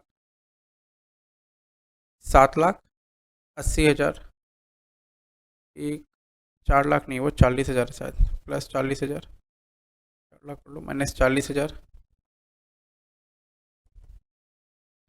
अच्छा इसका वैल्यू हमने लिखा ही नहीं है, एक बार इसको लिख लो, 75,000 प्लस 75,000 का 1/3, ये लिखना भूल गए हम लोग, 1 लाख हो जाएगा ये, ठीक है, 1 लाख, ये बेसिकली आ जाएगा 10,40,000, तो वैल्यू होगा 10,40,000। तो आपने ऐसा पूरा सीखा, आपने पूरा वीडियो देखा, सब कुछ सीखा, कुछ नहीं बचा हुआ, सारा हमने करा दिया आपको, सारे प्रॉब्लम्स करा दिए जितने भी प्रॉब्लम्स हैं। तो आप सब कुछ देख के समझ गए होंगे इस वीडियो को। Thank you so much for being with us, और आप इस चैनल को सब्सक्राइब करें, हमारे वीडियो को ज़रूर शेयर करें, और के त्रिपाठी क्लासेस ऑलवेज आपके साथ में। Thank you so much.